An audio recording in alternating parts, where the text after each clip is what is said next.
Welcome, everyone. This is your friend, the DN What If, here with another exciting fanfiction. Today, we're diving into the story of What If Deku Became a Villain Analyst? If you enjoyed this video, don't forget to hit that like button and subscribe for more fanfiction content just like this. Now, let's get started with the fanfic. Kaken's words kept repeating over and over again in Izuku's mind. If you want to be a hero so bad, why don't you make it easier for yourself and take a swan dive off the roof? Maybe you'll have a quirk in your next life. Izuku's stomach twisted as he clutched his notebook to his chest, the wind whipping around him and ruffling his hair, his clothes billowing. Flipping through the pages, he found the page All Might had signed. Even All Might, the person Izuku looked up to most in the world, had told him he couldn't be a hero. Even when Izuku had run in to save Kaken from the slime villain, they'd all looked down on him. All the heroes, even All Might, had scolded him for getting involved. Then at school the following week, Kaken had attacked him, going as far as to set off some small explosions against his skin, leaving burns. His classmates had laughed, saying it was pointless for him to have tried to do anything to save Kaken. Izuku thought maybe things would get better in high school. He applied to UA, trying for the hero department. But on the day of the exam, while he handed in his forms, he was turned away at the door by a member of the administration. Quirkless? It'd be far too dangerous for you to be in the hero exam. You would be a liability not only to yourself but to the others in the exam. If you would like to apply for the other programs, you can, but I simply can't let you apply for the hero department. But what was the point of going to UA if he couldn't be a hero?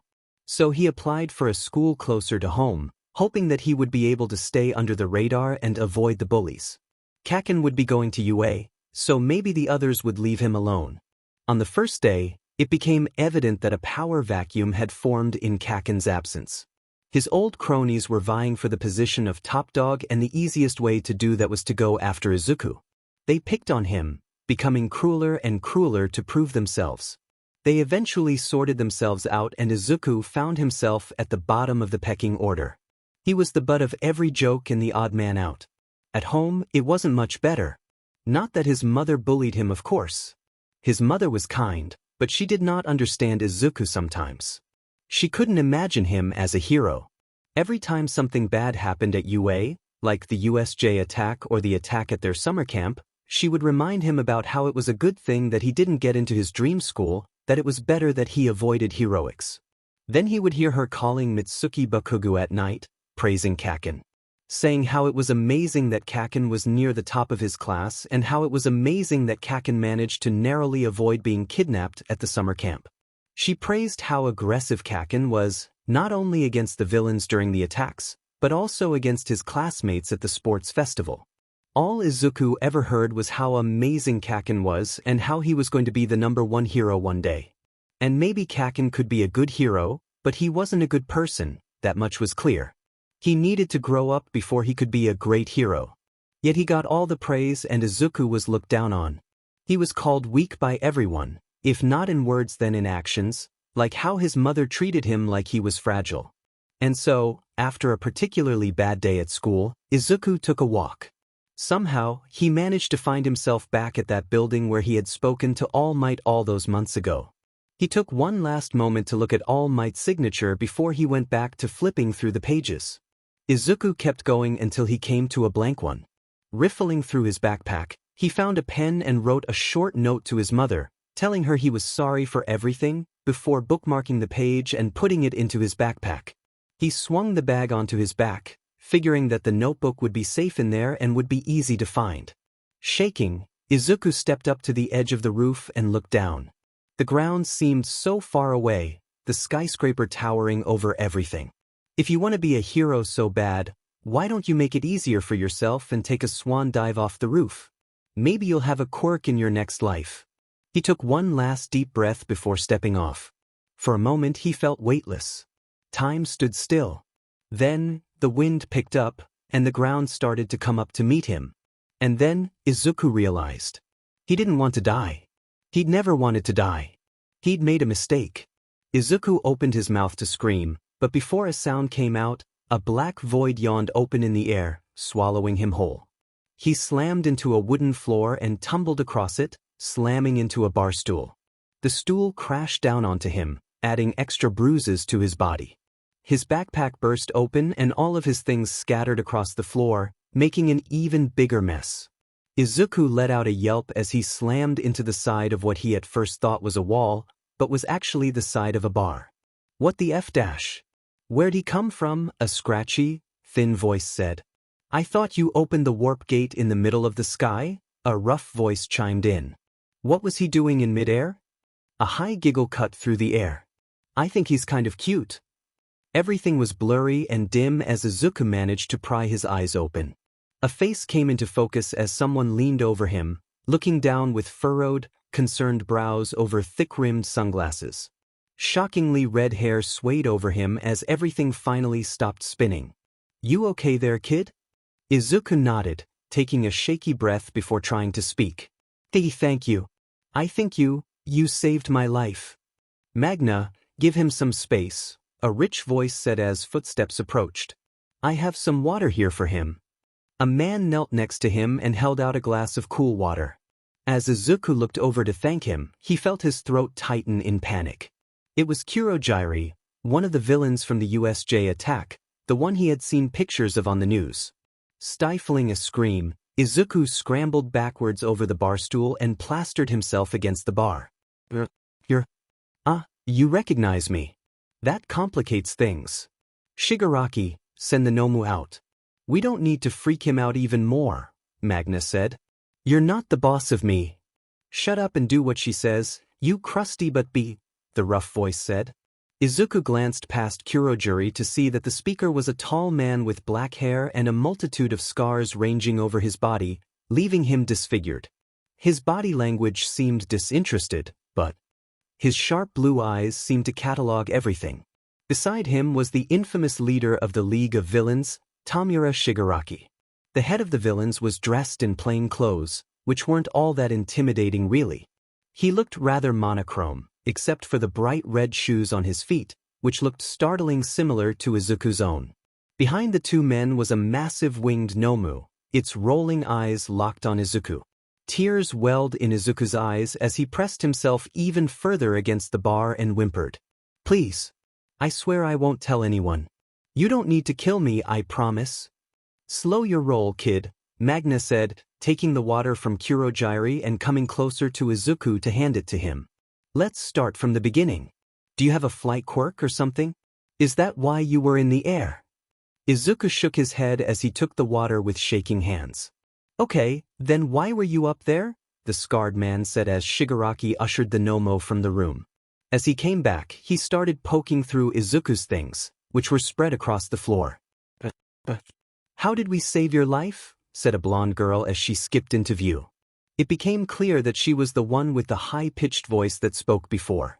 Past her were three other men, one with a lizard mutation quirk, one in a mask and top hat, and one in a full bodysuit and mask. "I was falling." "From where?"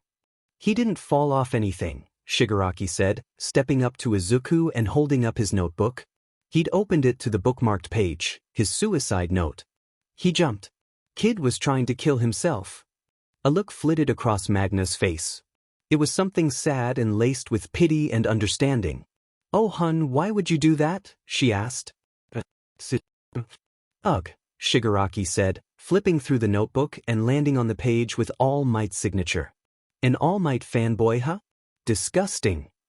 He ripped out the page before letting his pinky, the last of his fingers, touch the page, disintegrating it to dust. "I don't like All Might anymore," Izuku said, both defensively and desperately. That caught the villain's attention. He gestured for Izuku to keep talking while he tossed the notebook aside. The scarred man picked up the notebook and started to read. "I met All Might once, and he told me I could never be a hero, even though I really wanted to be one. I guess he was right, but I looked up to him since I was a little kid, you know?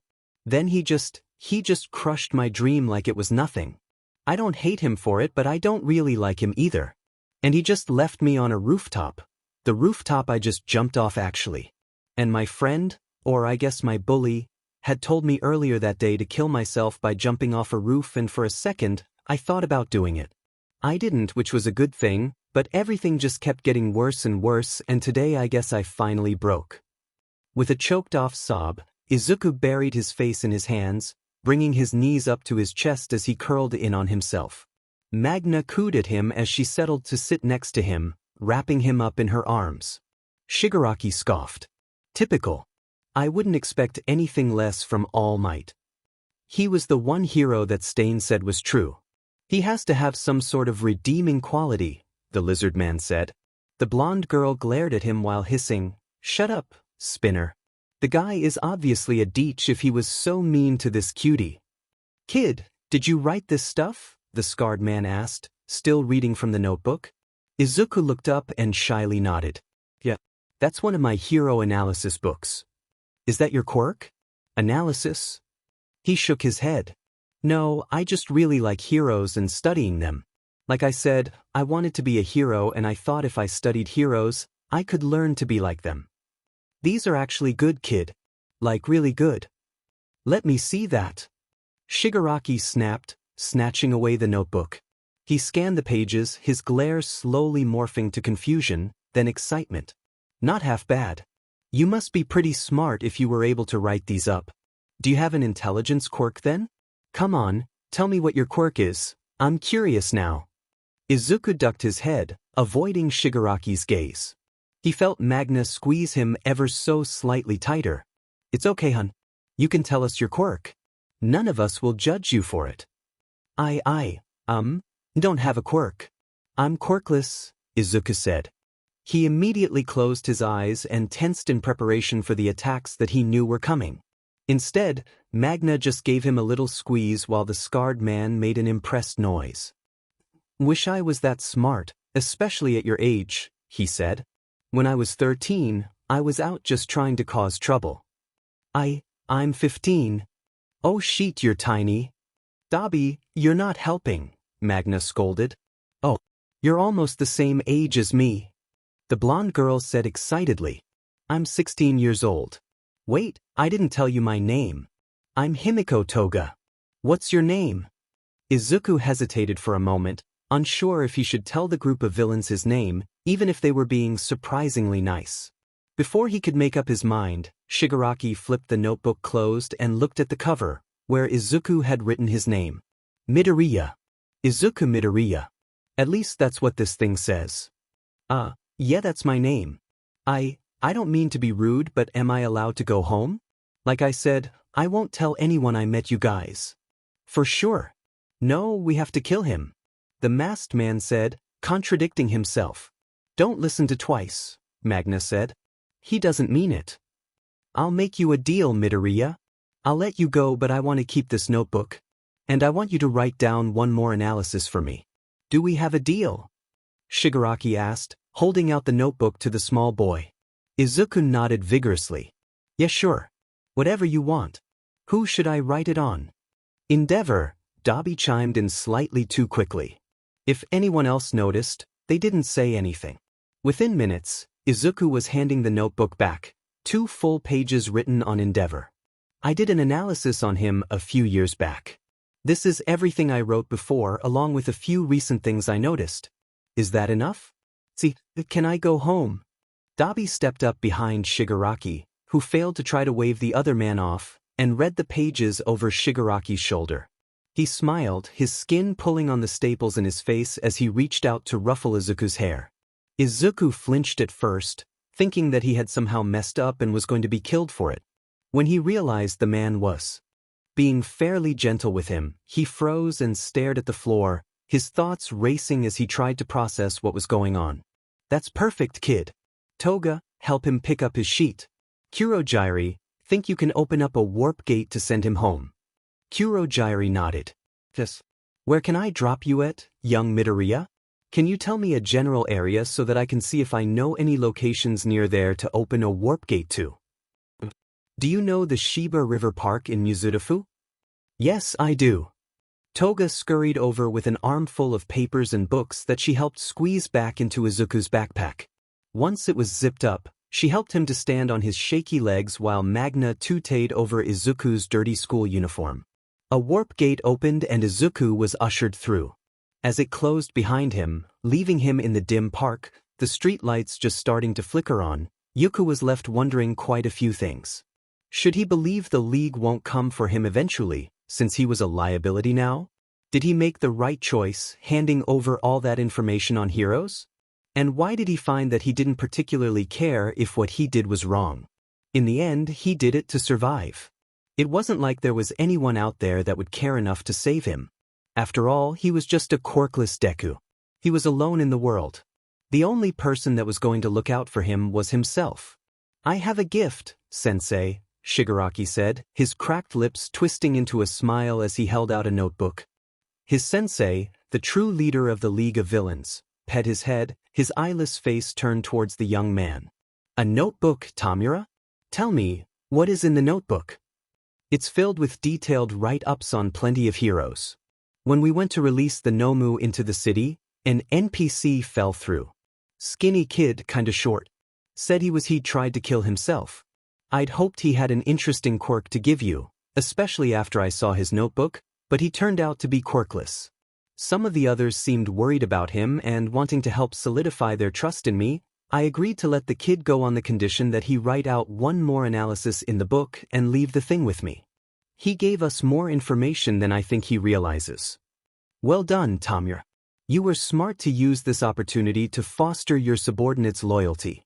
But if the boy is as smart as you are implying, he may very well know how much information he has handed over. It's curious he was so willing to give it to you. He might be a resource to utilize at a later date. First, read me some of his analysis. I am curious about how thorough he was." Izuku's shoulder ached as he started his trek home, bruises already forming from being slammed against the side of a locker. The sleeve of his uniform jacket was torn, and there were specks of blood on the white button-up shirt he wore.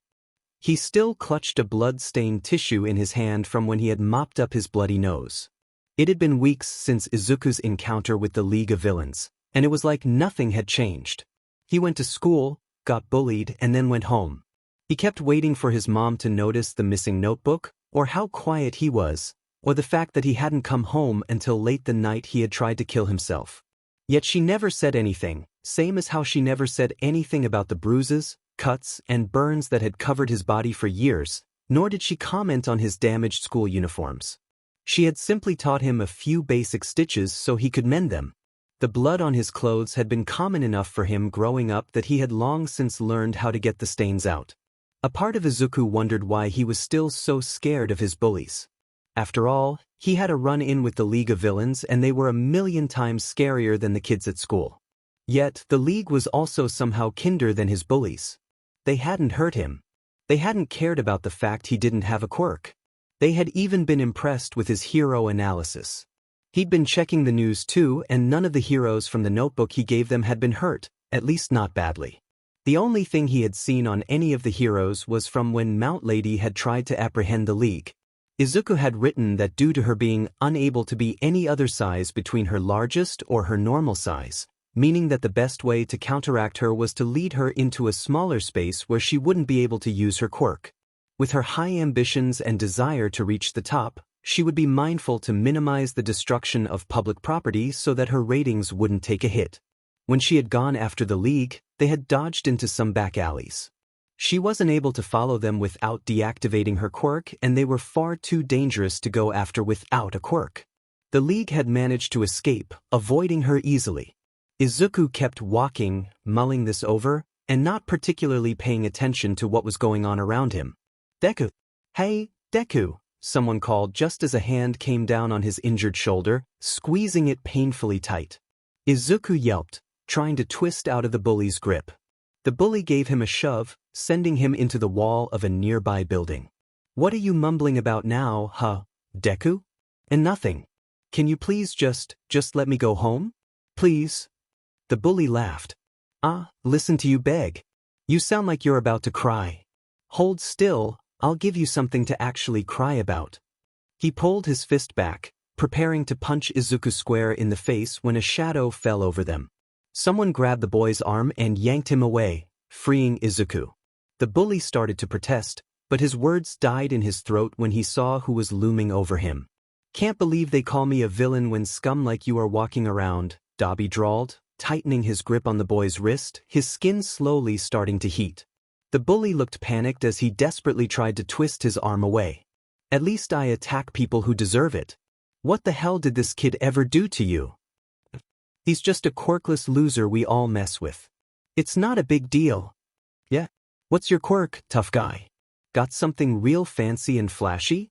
Gonna be a big strong hero someday? Come on, I'm curious, Dobby said with a sneer. The boy stared up at him, his eyes blown wide with fear. I can tell the exact components of foods by looking at it, along with the calories. I'm going to work as a dietitian at my mom's practice. Dobby scoffed. That's a lame FANG quirk.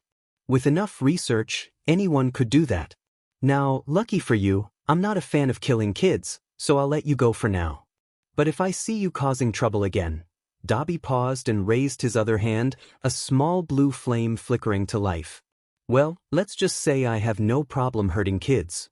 As soon as Dobby let go of the boy's arm, the bully took off running. Izuku was left behind, staring at the villain and trying to hide his shaking hands. Were you following me? Izuku asked quietly. Yeah, today was the first time though, so don't freak out. I wanted to ask you a question about your notebook. Then I saw that little sheep messing with you, so I figured I'd scare him off. You're welcome, by the way. Dobby looked Izuku over, pointedly looking at the blood stains and damaged clothes. This sheet happens a lot? It's not a big deal, said Izuku, looking away. You need to learn to stand up for yourself, kid. If you fight back, they'll leave you alone. Izuku's eyes went wide as he hurriedly shook his head. Oh, I can't do that. I tried that once and Kaken got really angry and he burned me really badly. If I fight back it makes it worse. And without a quirk to defend myself with I can't just dash. Wow, slow it down. Do you know how many heroes and villains fight without using a quirk? Plenty. What's a kid with a calorie quirk going to do against a knife? Jack sheet.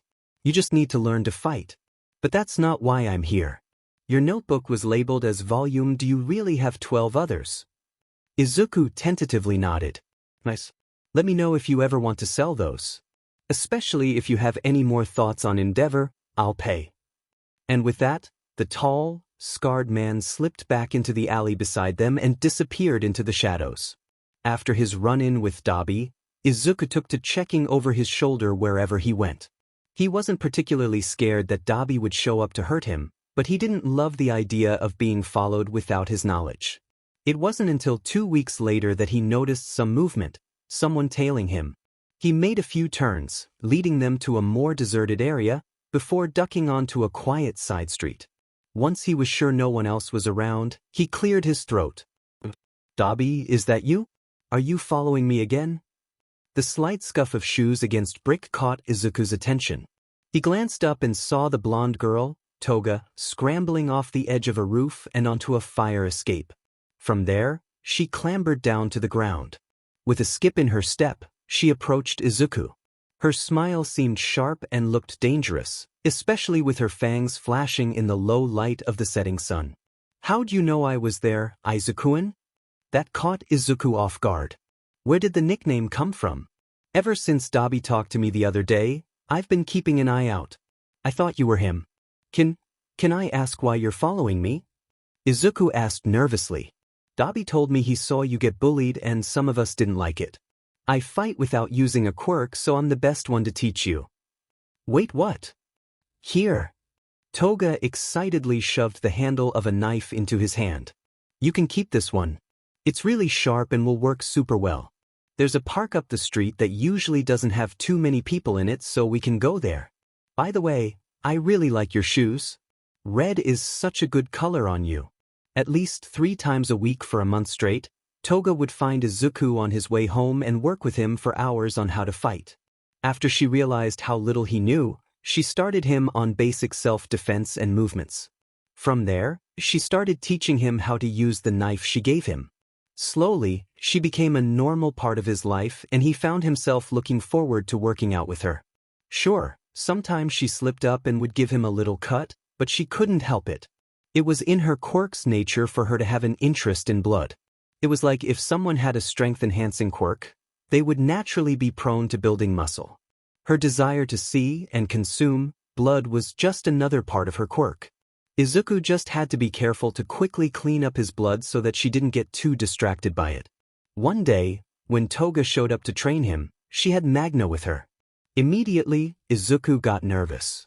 He had gotten used to Toga's presence, but anyone else from the league put him on edge, which he frankly thought was fair. "Hey there, kid. I didn't properly introduce myself before. I'm Big Sis Magna," the woman said, smiling at Izuku. "I heard Toga talking about your training and I wanted to come check on you." "I told her you were fine, but she didn't believe me," Toga pouted. "Your definition of fine is very different from everyone else's, Toga. Now, are you eating enough, Midoriya? You're working out a lot, so you really need to be eating more." Izuku stared up at her with his round, green eyes, feeling utterly confused. Was this villain worried about his health? I try to eat extra when I can. Mostly at school instead of at home. My mom would notice if I started to eat a bunch more and then she'd start asking questions and I don't want to worry her. Magna nodded. Has she said anything about you coming home covered in dirt? What about the bruises and cuts from working out? Or does she just think it's from the bullies? I do my own laundry so I don't think she notices my clothes, Izuku said, looking down at the ground and kicking at a rock. And she's so used to me having bruises that she probably just assumes they all come from the same place. Which makes sense, really. I don't blame her for thinking that. She stopped asking about them a long time ago. She helps me with the bad injuries, though. That had both Magna and Toga frowning. Izuku-kun, is your mom not nice to you? Toga asked defensively. My mom wasn't very nice to me, so I totally understand what it's like. Oh no, she's plenty nice. She's just really busy. She's a single mom and she has to work a lot to make ends meet. She worries a lot though, especially since I'm quirkless. I try to hide as much stuff as I can so she doesn't worry. And since she is at work so much, she taught me to do stuff by myself, like how to do a little bit of sewing. Now if my school uniforms get damaged, I can fix them. You shouldn't have to though. I know your mom is busy and doing her best, but she should have put her foot down about the bullying, Magna said. She looked rather upset, though it was hard to tell with the sunglasses. She tried once to stop the bullying but the school didn't listen to her. And I'm plenty old enough to take care of myself now. She's probably just giving me the chance to solve my own problems and learn how to stand on my own 2 feet, you know? Izuku said, his nearly becoming desperate trying to brush off their concerns. Don't care, Magna said, crossing her arms. Next time your uniform is damaged, give it Toga. She'll bring it to me and I'll fix it. Also, I'm sending snacks with Toga from now on. You're going to eat them, got that? And I'll be coming with her sometimes to check on you. Have I made myself clear? Izuku found that he was trembling, tears burning in his eyes. When the 2 villains noticed, they both looked slightly panicked.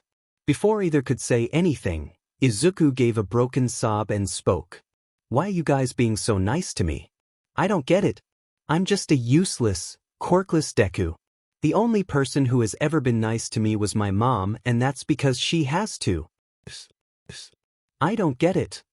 Within a heartbeat, Magna had him bundled up in her arms, giving the boy a tight hug. Listen, kid, we may be villains, but we're still human. For the most part, we still care about other people.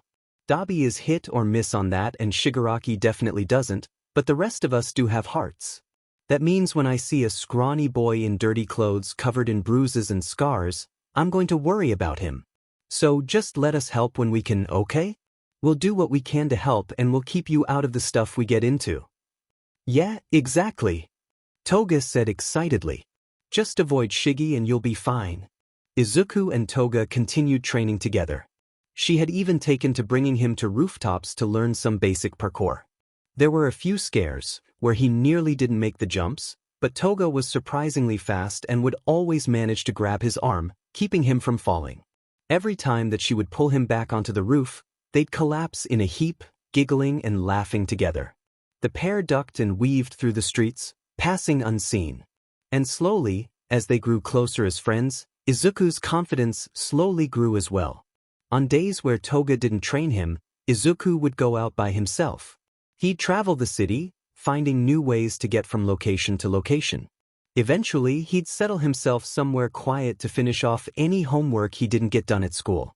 Most of the time, he'd get the work done during class. It was easy work, there was nothing to challenge him. Izuku had started supplementing so he wouldn't go crazy from boredom. He kept up with his hero analysis, since it was what he was best at. He also started researching how to do some coding, which led him to reading up on hacking. Izuku knew better than to try hacking anything. Izuku figured he hadn't done anything illegal yet, besides maybe spending time with wanted criminals and some light trespassing while parkouring, and he wanted to keep it that way. After all, even if he had given up on his dream of becoming a hero, he didn't want to go to jail. That didn't mean he couldn't study the theory behind how to hack. He was positive that should the need arise, he would be able to hack a number of things fairly well. Izuku had perched himself on a roof to work on some homework and had turned on the Hero Watch station he typically listened to. He'd mostly tuned it out when something caught his attention. The fight has passed Shiba River Park and is heading towards a populated area. Mount Lady and Kamui Woods are trying to redirect the villain, but he seems to have slipped past them. What's this? All Might has appeared on the scene. Izuku's stomach did a flip. All Might? So close by? If the villain was running in the direction Izuku thought he was, then the fighting was getting dangerously close to where Izuku lived. Without thinking, Izuku threw all his things into his backpack and jammed his earbuds into his ear, pocketing his phone as he stood up. He took off running, jumping to the next rooftop and hurrying towards his apartment building. It appears the villain has a seismic quirk of some kind. He just rattled All Might. All Might is swooping in for an attack. He sent a burst of air at the villain. The villain has been thrown backwards into a building. Let's see if he gets back up. Izuku ran faster, desperately praying that his mom wasn't home. He hoped that she had gone out with friends, or stayed late at work, or anything as long as she wasn't home. The villain has activated his quirk. The building is taking heavy damage. Kamui Woods is attempting to stabilize the building while also trying to pull civilians to safety. Mount Lady is currently setting up a perimeter to keep everyone back. All Might and the villain are continuing their fight. None of their quirks are suited for stabilization or recovery. Where are the rescue heroes? Izuku whispered to himself as he ran. The building has collapsed. Kamui Woods has moved away from it and is attempting to aid Mount Lady in creating a perimeter. It looks like All Might has knocked out the villain. He's picked up the villain and is heading to the nearest police department. Kamui Woods and Mount Lady are holding the perimeter until search and rescue can arrive. Izuku found himself sliding down a fire escape and landing on a side street only a block from his building. His lungs felt like they were on fire as he kept running, making a mad dash for his building.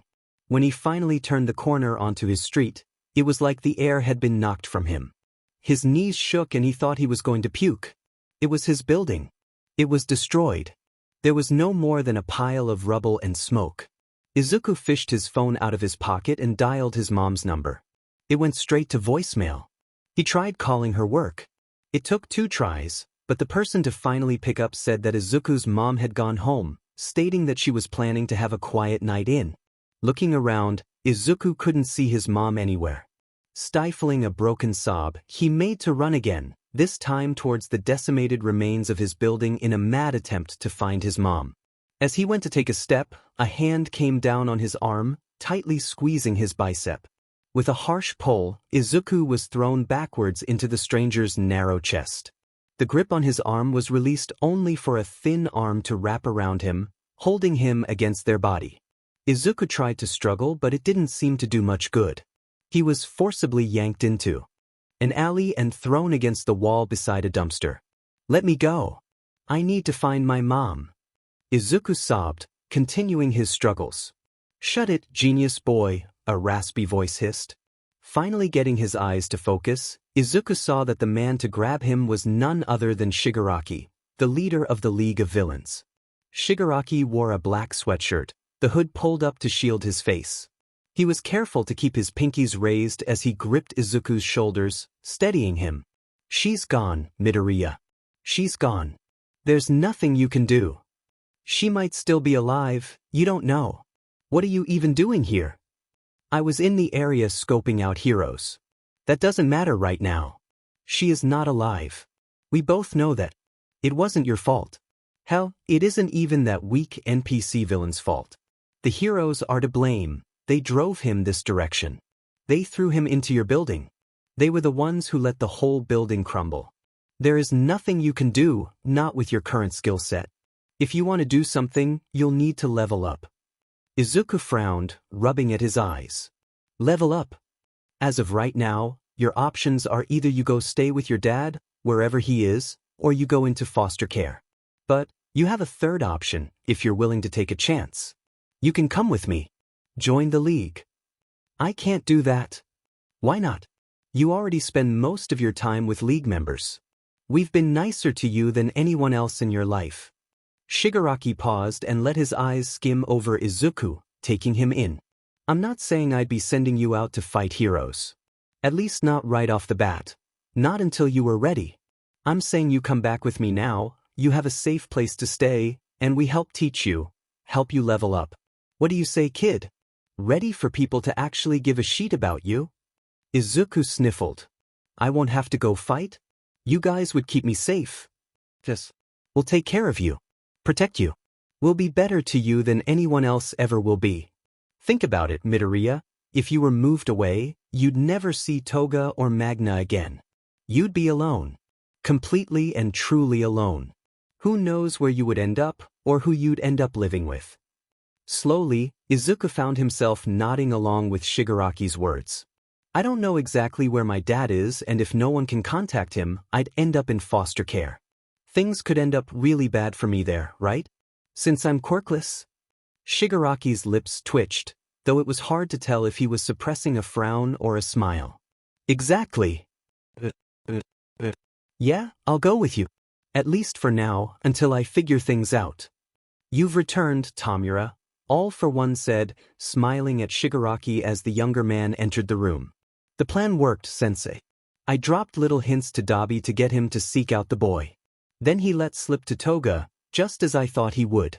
Toga took to Midoriya immediately and even got Magna to grow attached to him. Then all I had to do was give a low-level villain some direction to attack in the area that Midoriya lived in. Told him which building, which floor, to crash into.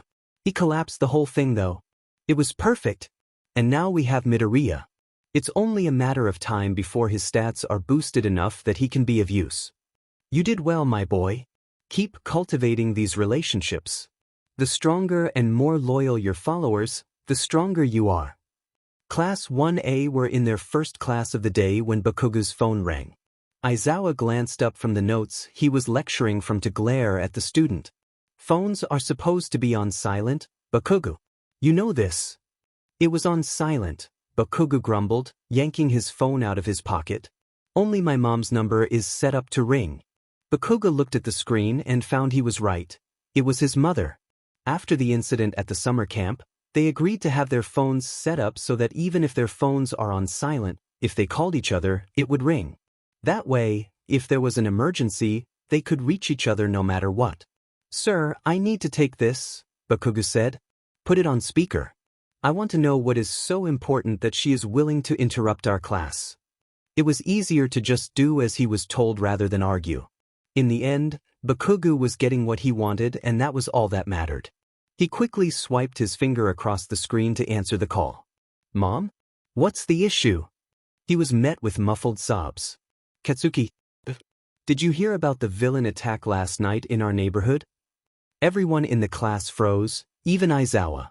Bakugu straightened in his seat. What? Are you guys okay? Your father and I are fine. Katsuki, it's the Midoriyas. The villain crashed into their building and used his quirk to completely destroy it. They found Inko's body, but they aren't sure if they have Izuku's. There were a few bodies so heavily injured that they can't identify who they are. They're gone. Katsuki, they're gone. Bakuga didn't move. All the blood drained from his face, leaving him as pale as paper. His red eyes stared straight down at the phone, unseeing and unblinking. Kirishima climbed out of his seat and came over to Bakugu's side. Mrs. Bakugu, he said. I think Bakugu is pretty shocked. I'm going to hang up now and take him to Recovery Girl or something. Kirishima? Why do you have his phone? He had to put his phone on speaker to be allowed to pick it up. I'm really sorry for your loss. Oh shit, I think he's starting to hyperventilate, so I've got to go. Take care of my boy, she said, almost panicked as Kirishima hung up. Aizawa had made his way over as well and was kneeling beside Bakugo. Bakugo, can you hear me? Aizawa asked, carefully putting his hand on the boy's shoulder. When Bakugo flinched, Aizawa let go. Bakugo, I'm sorry that I made you put the phone on speaker. I will not be doing it again. You're dismissed from class for the rest of the day. Kirishima is going to walk you to Recovery Girl's office. You will be staying there until she says you are allowed to leave. No, Bakugo croaked out. What? No, I need to go. I need to go over there. I have to find him. Bakugo struggled to get out of his seat but was quickly grabbed by Aizawa. There is nothing you can do, Bakugo. I never apologized. I need to find him and apologize. I promised myself I would. You have to let me go. Bakugo snarled, tears welling in his eyes. He tried to shove Aizawa off, only to weakly push at his shoulders. Kirishima wrapped Bakugo in his arms and let Bakugo bury his face into Kirishima's chest. Aizawa gave Kirishima a nod. I'll take him to Recovery Girl, Kirishima said, already guiding Bakugo towards the door. Stay with him until he calms down.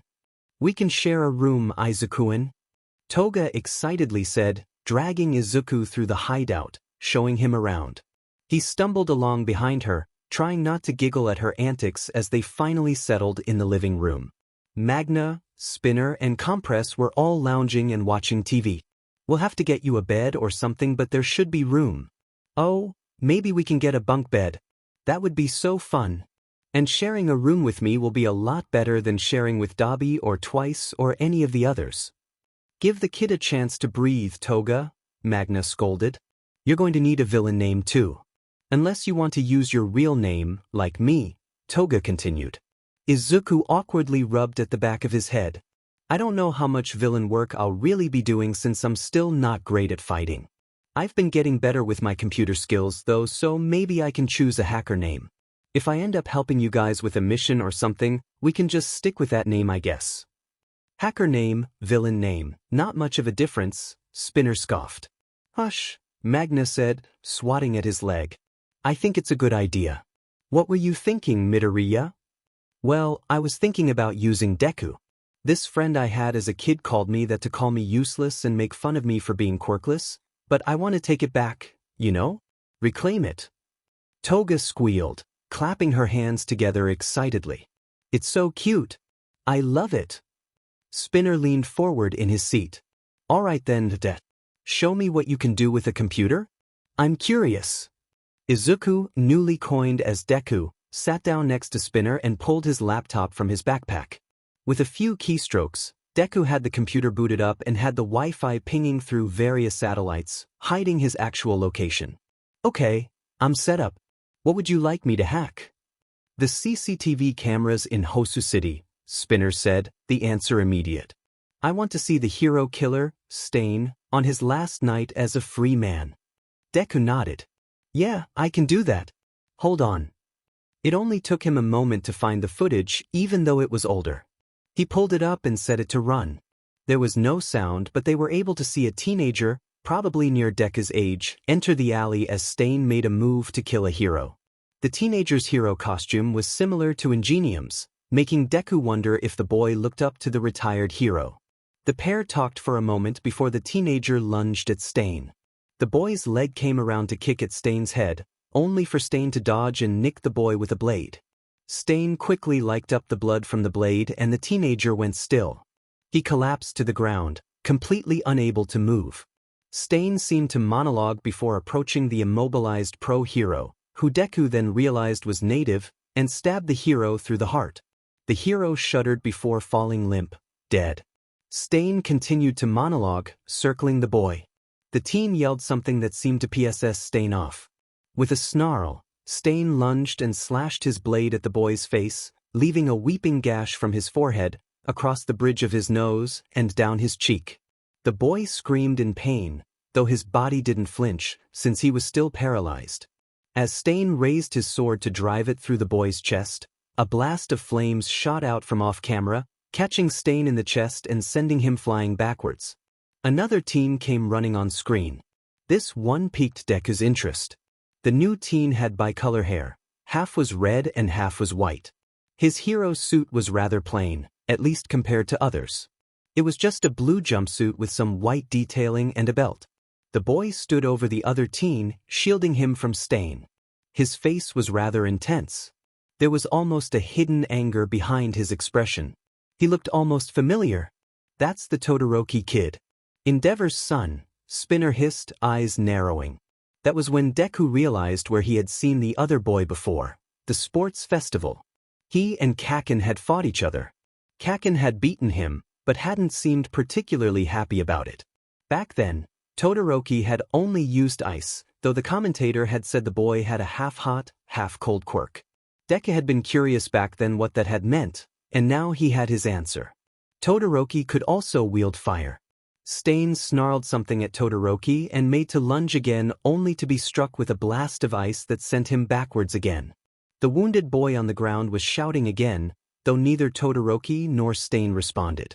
Before Stain could get up again to attack, Todoroki formed a wall of ice that spanned the alley, splitting Stain away from them.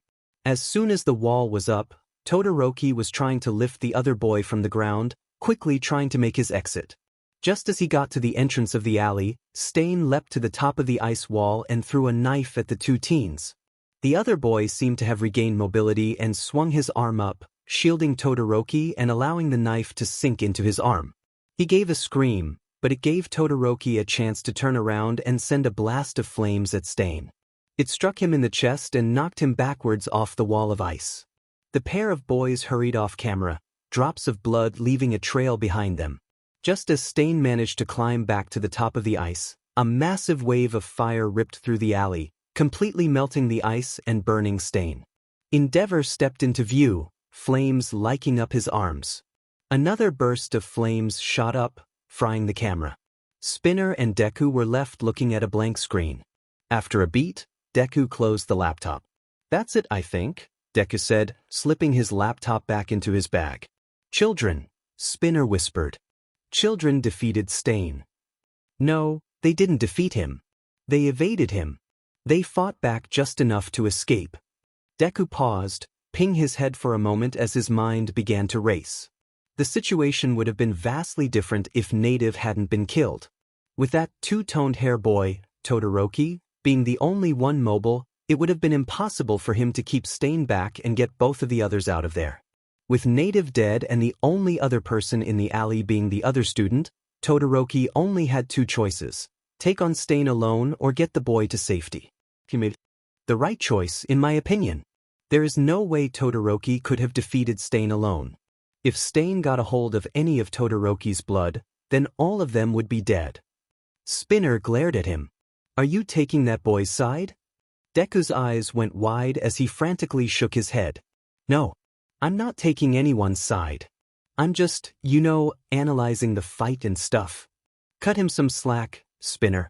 Not everyone is obsessed with Stain as you are," Magna said. "Though, I think if we gave him the chance, he'd be a fan. Stainy is amazing, Dekun. I can tell you all about him, okay?" Toga said excitedly, her eyes sparkling. "Oh, but thank you, Toga-kun." Deku quickly ducked, narrowly avoiding the knife that Toga had thrown at his head. Magna laughed from the sidelines, watching the two youngest members of the league spar. Toga stuck to her knives, while Deku had picked up a few other things. He still had some knives, since they were the first weapon that Toga had taught him, but he also had grown fond of his Eskrima sticks and his collapsible staff. They were less likely to cause serious damage or kill someone, which was his favorite thing about them. He may be with the League of Villains, but he still wasn't a fan of death. Dashing forward, he caught Toga around the middle and knocked her to the ground. She tried to stab at his sides, but he managed to block her swings and knock one of her knives away. Toga was laughing as she twisted her body, pushing off the ground and rolling Deku beneath her. He had to dodge again as she brought a knife down towards his face. She managed to nick his ear, bringing forth a bubble of deep, red blood.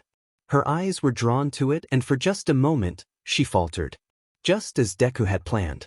Within seconds, he had her pinned and devoid of knives, ending the match. "You did it!" Toga shrieked excitedly.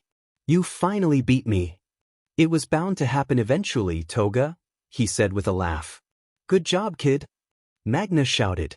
She smiled proudly at him, making Deku feel warm. As she clapped, the sound echoed off the walls of the courtyard. Toga kept giggling as Deku helped her up from the ground. As soon as she was on her feet, she wrapped him in a hug, leaning up to lick at the cut on his ear. Deku, having become used to her doing this every time he was hurt, just gave a little chuckle. He ducked his head away, pulling himself from her arms. "Toga, let him go," Magna called, also laughing. "Yeah, let him go." The three jumped in surprise, turning to see Shigaraki and Dabi standing on the edge of the courtyard, watching them. Both looked rather unimpressed. Especially Dabi, who was fiddling with a cigarette before popping it into his mouth, the end glowing slightly blue, having been lit with his quirk. "We were just practicing," Toga said. "Deku is getting really good. I didn't let him join us for his fighting skills. I brought him on for his brain," Shigaraki said, his voice rasping. Dabi snorted. "Yeah, so how about you stop scrambling it?" Toga pouted but didn't respond. She just tightened her grip on Deku. "We have a meeting, so let's go," Shigaraki said, turning and walking out of the courtyard. "With who?" Magna called after. "Just move it. Deku, you're coming too." Deku perked up at that. He had only been brought out a few times for meetings, usually to analyze possible recruits or allies. Occasionally he was brought along for intimidation. Not because he was big and scary, but because he could spout off things about people's quirks without even pausing to take a breath. There had been some whispers starting in the underground about the small and mysterious villain with an analysis quirk, which only made Deku laugh. Within the hour, they were all huddled in an abandoned warehouse.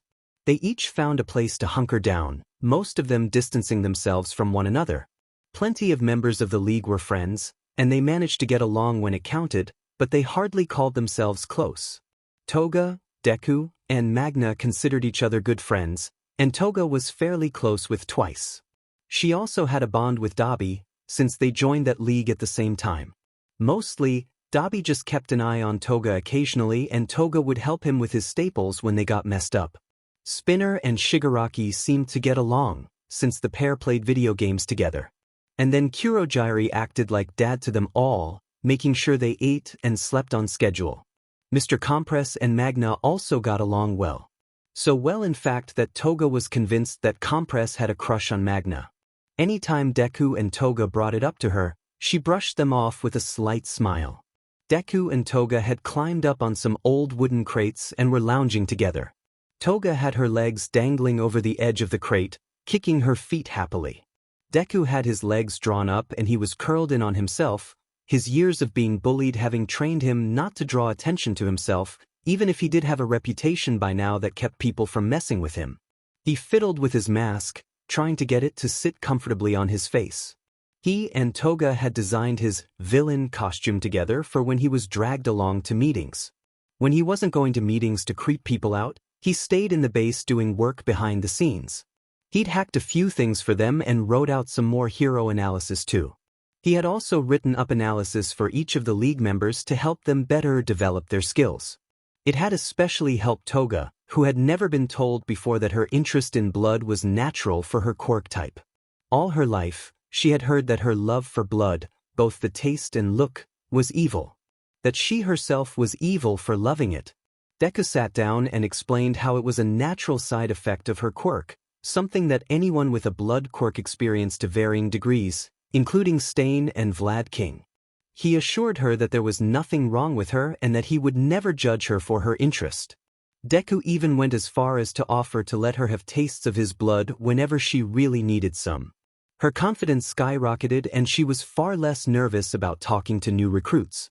She relied less on her overly loud and crazed mask that she put on to keep people at arm's length.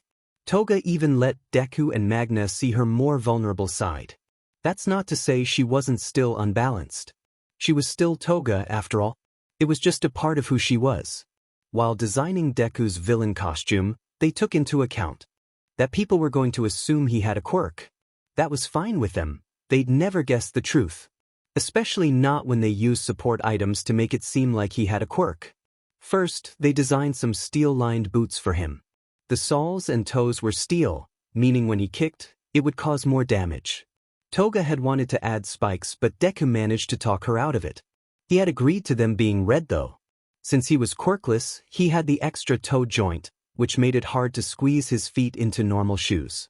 Most quirkless people had to buy special shoes, and the ones that he always got came from a company that made the shoes bright red as a part of their brand.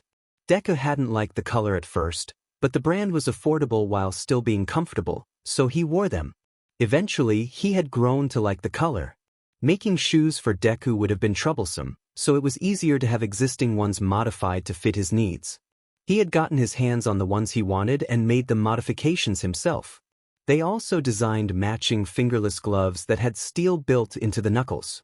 The rest of his clothes were black, which allowed him to blend into the background much easier. He had military-style cargo pants that were a bit baggy that he kept tucked into the boots. The pockets were large, so he was able to keep knives, smoke bombs, and lockpicks. His collapsible staff hung from his belt along with a canister of mace. He wore a loose black hoodie that hid the lean muscle he had developed. The hoodie was made out of reinforced material that, while it wouldn't hold up to everything, was slash-proof. If Toga tried to lovingly cut him, the knife would just graze right off. Underneath the hoodie, he would wear whatever t-shirt he could get his hands on, not caring too much about it. Deku always kept the hood up when he wore the jacket, careful to hide his distinctive green hair and to cast a shadow over his face. The mask he and Toga had designed was specially made to not only filter out harmful gases, smoke, and poisons, but also change his voice. Dabi had told them that no one was going to take him seriously with his young, high voice, so they made the mask so it'd deepen his voice and warp it slightly, making him sound almost robotic and otherworldly. Beneath the loose hoodie and pants, Deku had elbow and knee pads for some extra protection, and he wore a pair of goggles loosely around his neck. At his wrists, he had some specially made forearm guards hidden beneath his sleeves. One guard was able to send bursts of flame using a flammable gas and a small igniter, while the other shot out various types of acid. Some of the acids were for harming people, and some were for burning through inanimate objects. In that same brace were two types of gases as well, one to knock people out and one to induce hallucinations.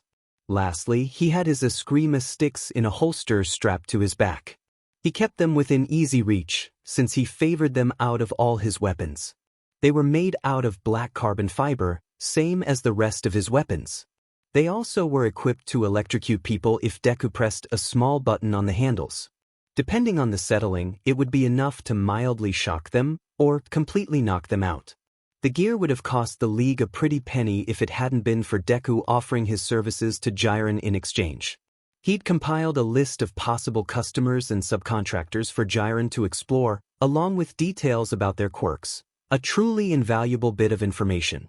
Jiren had appreciated it so much that he had even thrown in some extra cartridges for the forearm bracers for free. It was an understated costume, just how Deku liked it. He could blend into the background of the meetings until he was needed. This time, he wasn't sure why Shigaraki had him come. It seemed like any normal League meeting, which they could have just done back at the base instead of going to a weird old warehouse.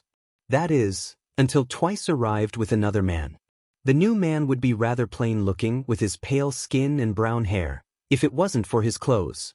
He wore a plain black dress shirt that he had tucked into black dress pants. He paired the black outfit with white accessories, a white tie, white gloves, and white sneakers. The only pieces of color in his entire outfit were his jacket and his mask. The jacket was an army green color with a thick, furry purple collar that arched over his shoulders and around the back of his neck. The mask was unlike anything Deku had ever seen. It was based on an old plague doctor mask, giving the man a bird-like appearance. It had been colored a shade of rust red with gold embellishments. Deku recognized the man right away. "You brought us a big fish, Twice," Shigaraki said, his eyes narrowing behind the hand he wore on his face. Magna frowned. "What? Is this guy famous or something? He's a Yakuza. This is the young head of the Shai Hasaikai. Kai Chisaki, Deku said, his voice filtering through his mask. It's Overhaul to you, the Yakuza head snapped, glaring. Before, Deku would have shrunk away in fear. But now, with his newfound confidence, he lazily batted his eyes at Overhaul. He waited until the man looked away to press himself into Toga's side, grounding her and himself while also making them a smaller target if things were to go wrong. Toga glared at Overhaul as she fiddled with a knife, making an obvious threat. The banter continued, Shigaraki and Overhaul exchanging verbal blows until Overhaul said something that made the entire group tense up. All Might hardly patrols anymore, and I haven't seen the League do anything impressive recently. There's no longer a king of the light. Or the dark. An open vacancy, if you will. Shigaki's eyes narrowed even further. Magna tightened her grip on her magnet while Compress straightened in his seat. Toga shifted in her seat, like she was preparing for a fight. Deku balled his hand in the back of her sweater, pulling her backwards. He wasn't sure what was going to happen here, but he knew it wasn't going to be anything good. There was no way he would let Toga get involved. You seem to be mistaken, you Yakuza thug, Shigaraki sneered. Sensei is still powerful. And should he ever fall, I will be the next to rule. Do you honestly think you are the one for the job? I mean, you lost key players like Muscular, Moonfish, even Stain, to children. The Yakuza is thriving, especially with All Might focusing on teaching at UA. Plans, big ones at that. All I need is the League of Villains name to earn me the trust of buyers, and I have everything we need to take over. So, Overhaul paused and raised his arms to either side of him in a welcoming gesture. Are you ready to join me? Dabi huffed. You're trying to get us to join you? You stupid or something? I'm asking you to let me lead you to greatness. It's not like you will be able to do it on your own. Not with such unevolved individuals in your ranks, Overhaul said. His eyes flickered over each of them as he spoke, but his eyes happened to scan over Deku and Toga while he said, unevolved. Deku's stomach twisted, suddenly flashing through memories of his classmates and teachers talking about how quirked people were more evolved or superior to Quirkless. Cruel words streamed through his mind as he felt his body tense. Beside him, Toga hissed under her breath, her fangs bared. Deku tightened his grip on her sweater and pulled her into his side even more firmly. Magna, who was sitting on a crate below them, snarled at Overhaul. Deku immediately realized that she thought Overhaul was referring to him and how he was quirkless, even though there was no way for Overhaul to know that. Before he could say anything, Magna was in motion. Who the F are you calling unevolved? She snarled, lunging at Overhaul with her magnet raised to strike him. Overhaul raised one hand, glove gone, and dragged a finger down her arm. Magna's eyes went wide, her skin bubbling. In less than a second, Magna's entire upper half exploded outwards, sending blood flying. Deku's breath caught in his throat as something warm hit his face. With a shaking hand, he touched the splatter on his forehead, wiping it away. Toga had completely frozen, her body stiff and her face blank. For once, Toga didn't look excited at the sight of blood. With a shout, Mr. Compress lunged across the room towards Overhaul, hand raised. Compress! No! Shigaraki yelled, running forward at the same time.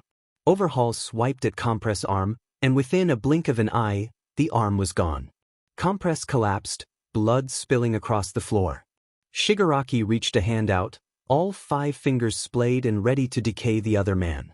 Before his hand could touch Overhaul, other members of the Yakuza, who seemed to have followed Overhaul to the warehouse, burst into the building. Overhaul pulled one of them in front of his body, allowing Shigaraki to touch and decay the underling, leaving Overhaul unharmed. What a mess, Overhaul said, pulling his glove back on. I will leave you for now, Shigaraki. We've each lost a man, leaving us even. I do seem to owe you an arm though. Here's my card. Call me when you're ready to talk. With that, Overhaul threw his card down, narrowly missing a pool of blood, and walked out of the building, his followers in tow. The room fell silent as the Yakuza left.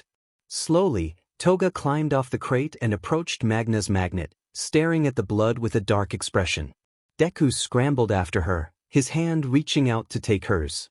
When she felt his skin against hers, she was broken from her trance and she turned to look at him. Frowning, she dragged her edge of her sleeve across his face and his mask, wiping away the blood.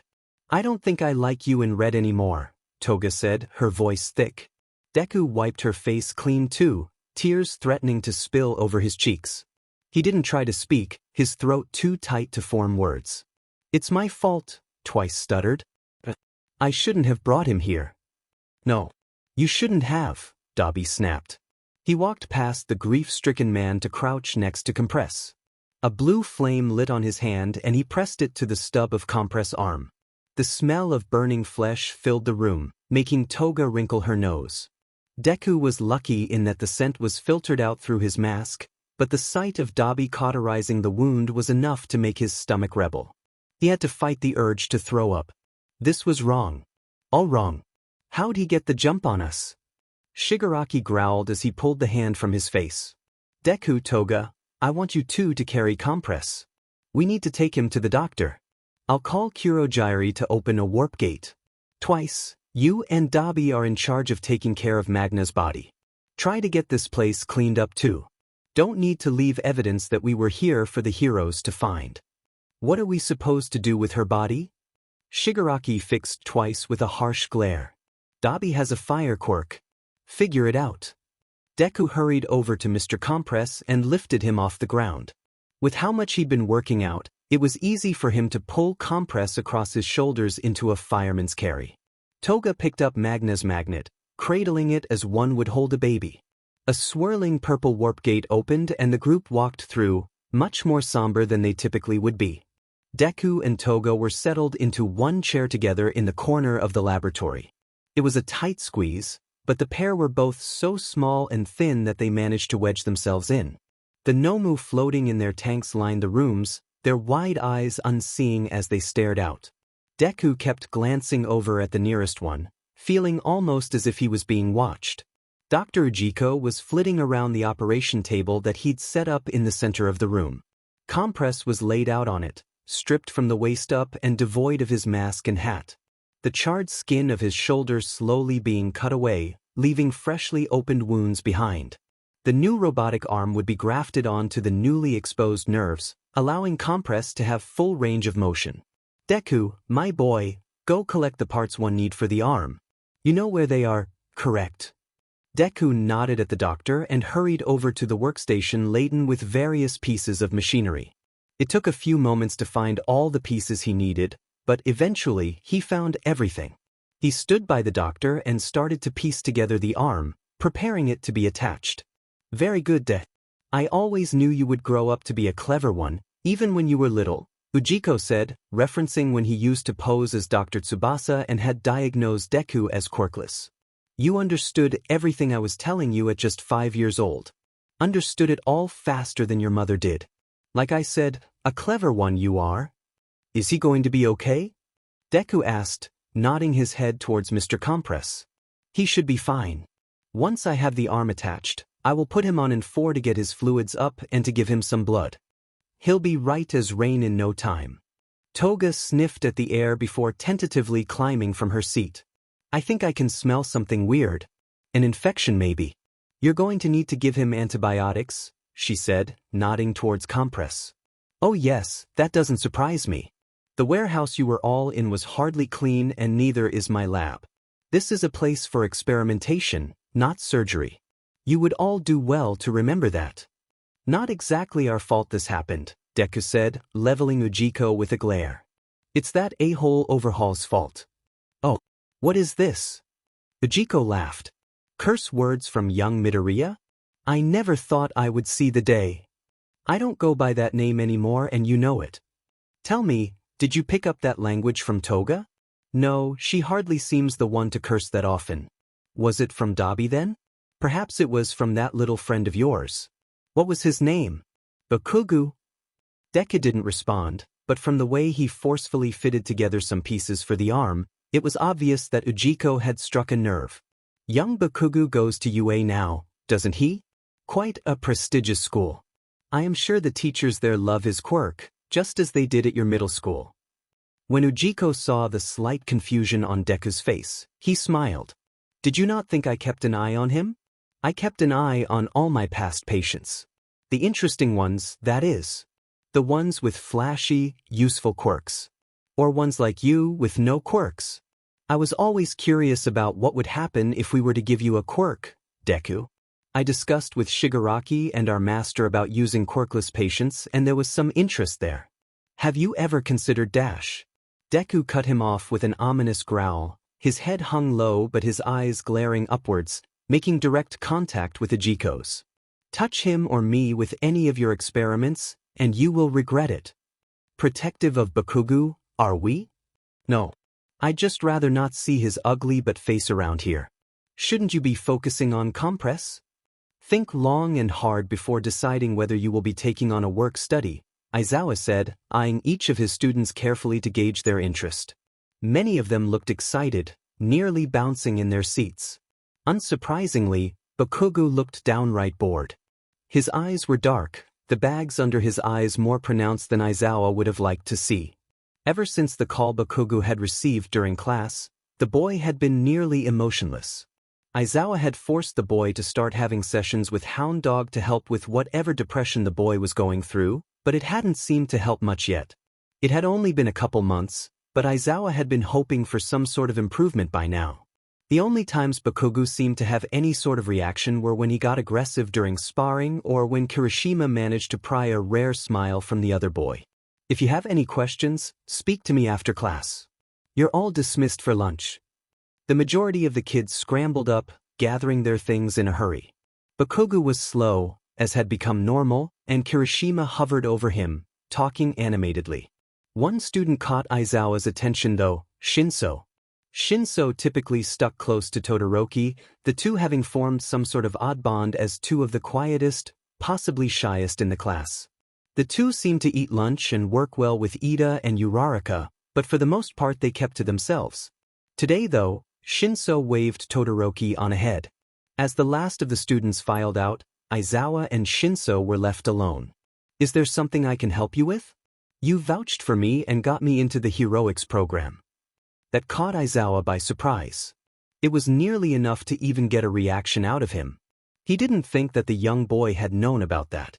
After all, when he and Nizu struck their bargain a few years back to allow him to choose one student for heroics that had failed the physical entrance exam.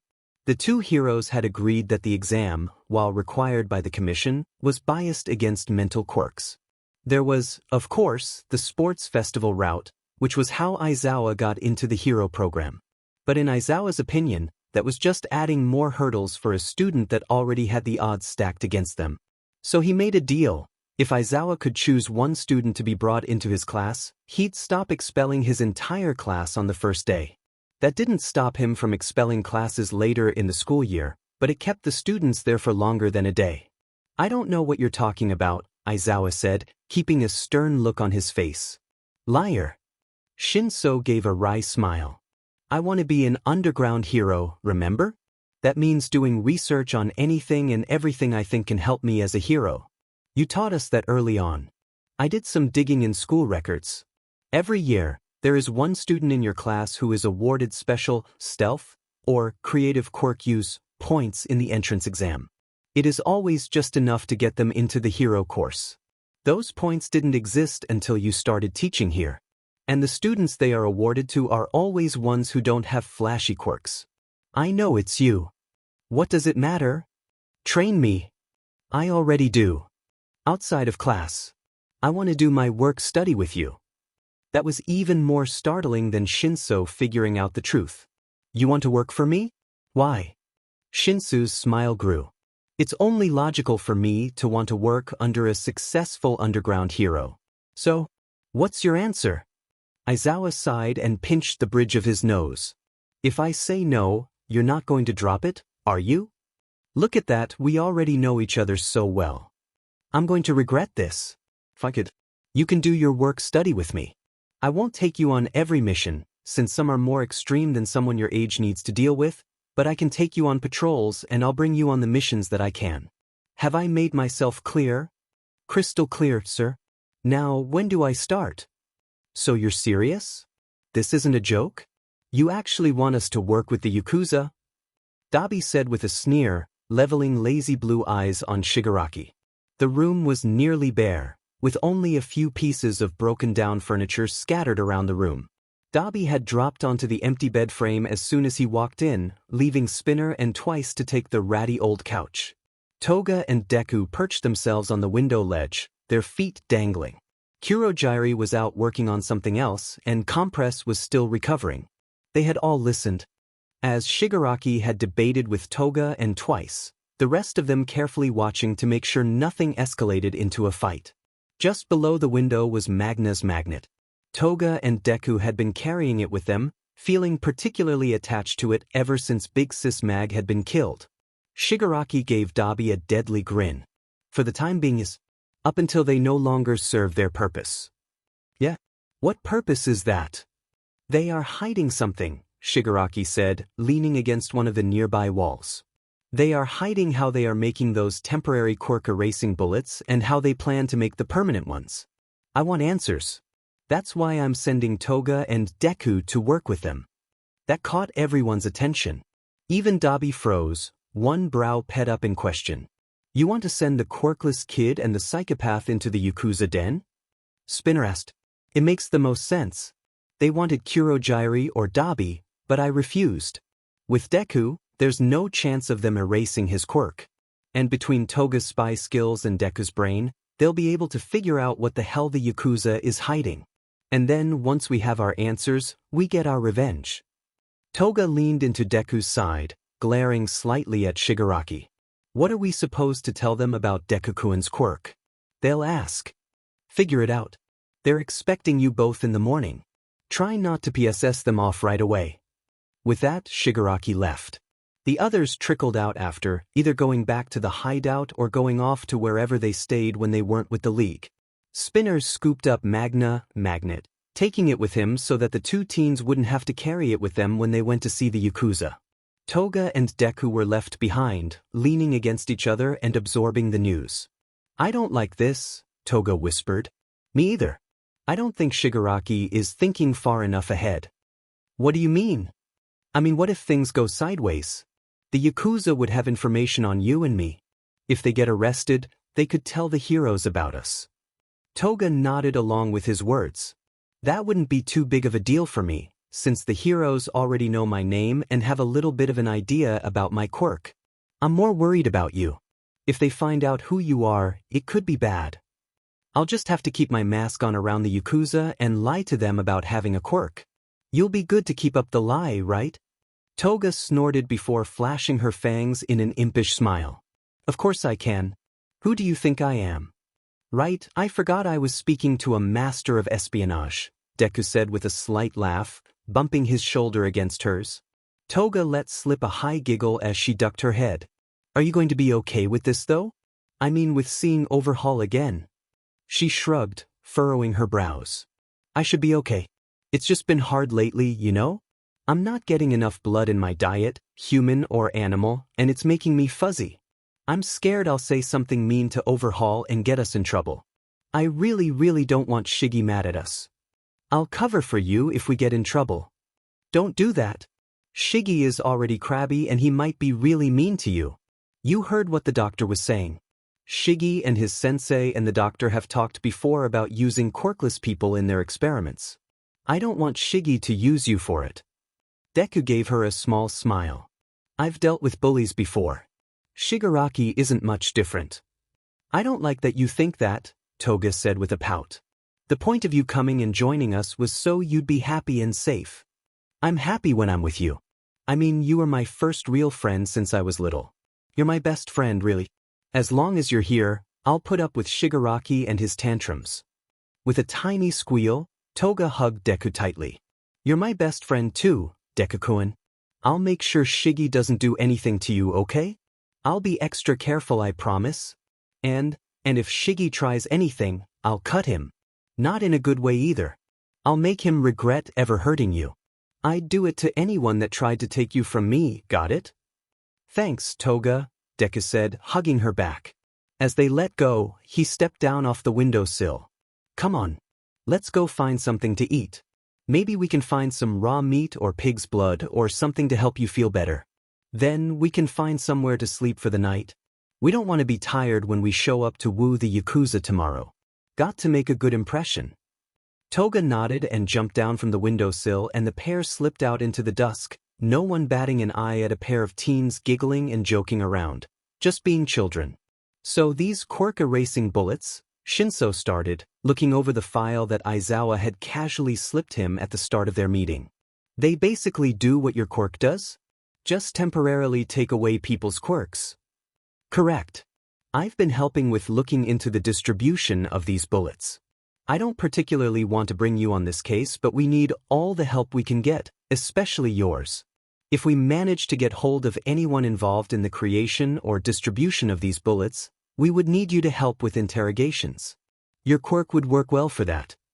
As long as I don't get hit with one of those bullets. Don't get shot and we won't have any problems." Shinso snorted at that, closing the file. "Fair enough. And no leads yet? Only thing we have is a possible Yakuza connection, but we are still unsure. I've been working with Naitai's agency and I heard he is bringing in Fatgum's agency as well. I'm planning a stakeout in a couple of nights and I want you to come. Think you can handle going to class the next day?" Shinso shrugged. "I barely sleep as it is, so it shouldn't be an issue. Good. And I don't need to remind you that you can't tell anyone about this, right? I'm not an idiot. Keep telling yourself that, kid." Shinso leaned back in his seat and ran a hand through his unruly hair. "What other cases are you working on? Anything you think I can help with?" "I'm not working on much else," Aizawa said with a frown. "I limit myself to about one case at a time. When I have the time, I patrol and deal with smaller crime at night. Only other active case I have open is the League of Villains, but basically every hero is working that.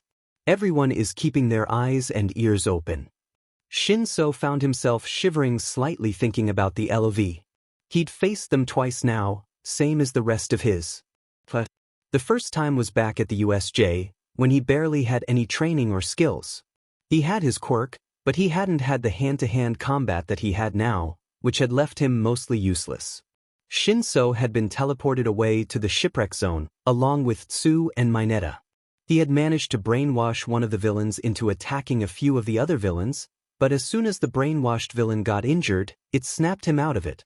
Tsu had then grabbed both him and Mineta and jumped to shore, giving them a chance to run back to the main square.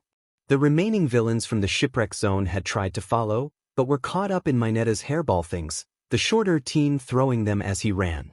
After that event, Mineta had transferred schools, saying he didn't trust UA anymore.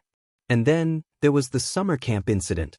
Shinso had had his one-on-one training with Aizawa by then, meaning he could take care of himself.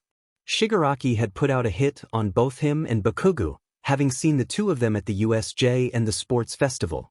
He'd thought that the two of them would make good villains and instructed the attacking villains to kidnap them both. He had been deep in the forest with Todoroki when he got word the villains were after him. The pair immediately began trying to get back when they ran into Tokoyami and Bakugu.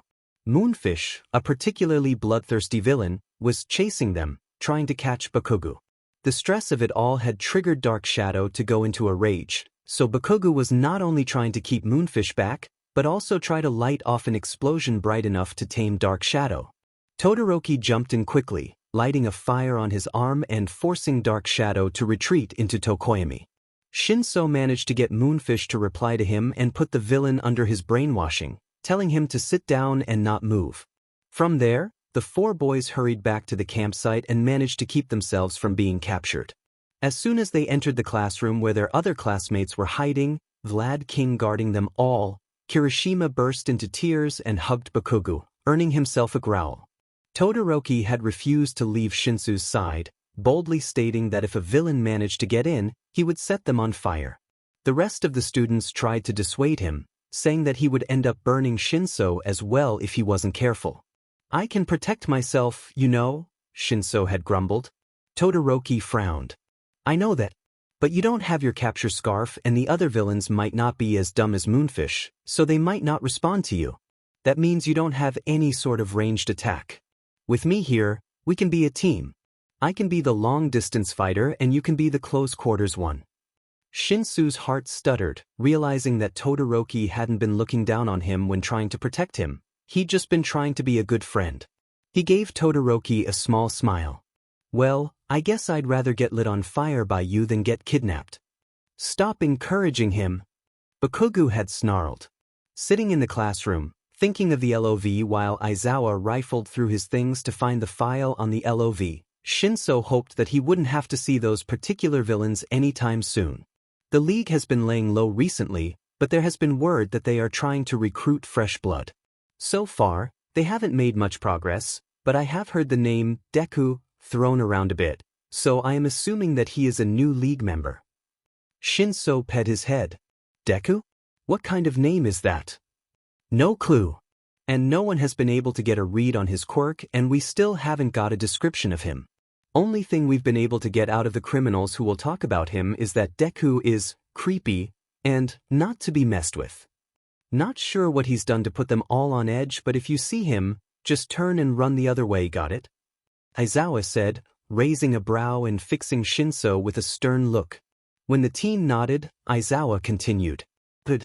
And don't tell your classmates about him either. At least not yet. We still aren't positive he is an actual League member, and we have no idea what his quirk is. Until we have some solid information, we aren't telling your classmates anything. It would just make them more stressed than they already are. But it's okay to stress me out? Shinso joked. I trust your mental capacities to not let the stress get to you. You really do like me. Don't push it, brat. The Yakuza base was big. Really big. Deku found himself sticking close to Toga's side as the pair walked up to the front door. There were a set of guards at the door, watching the two approach.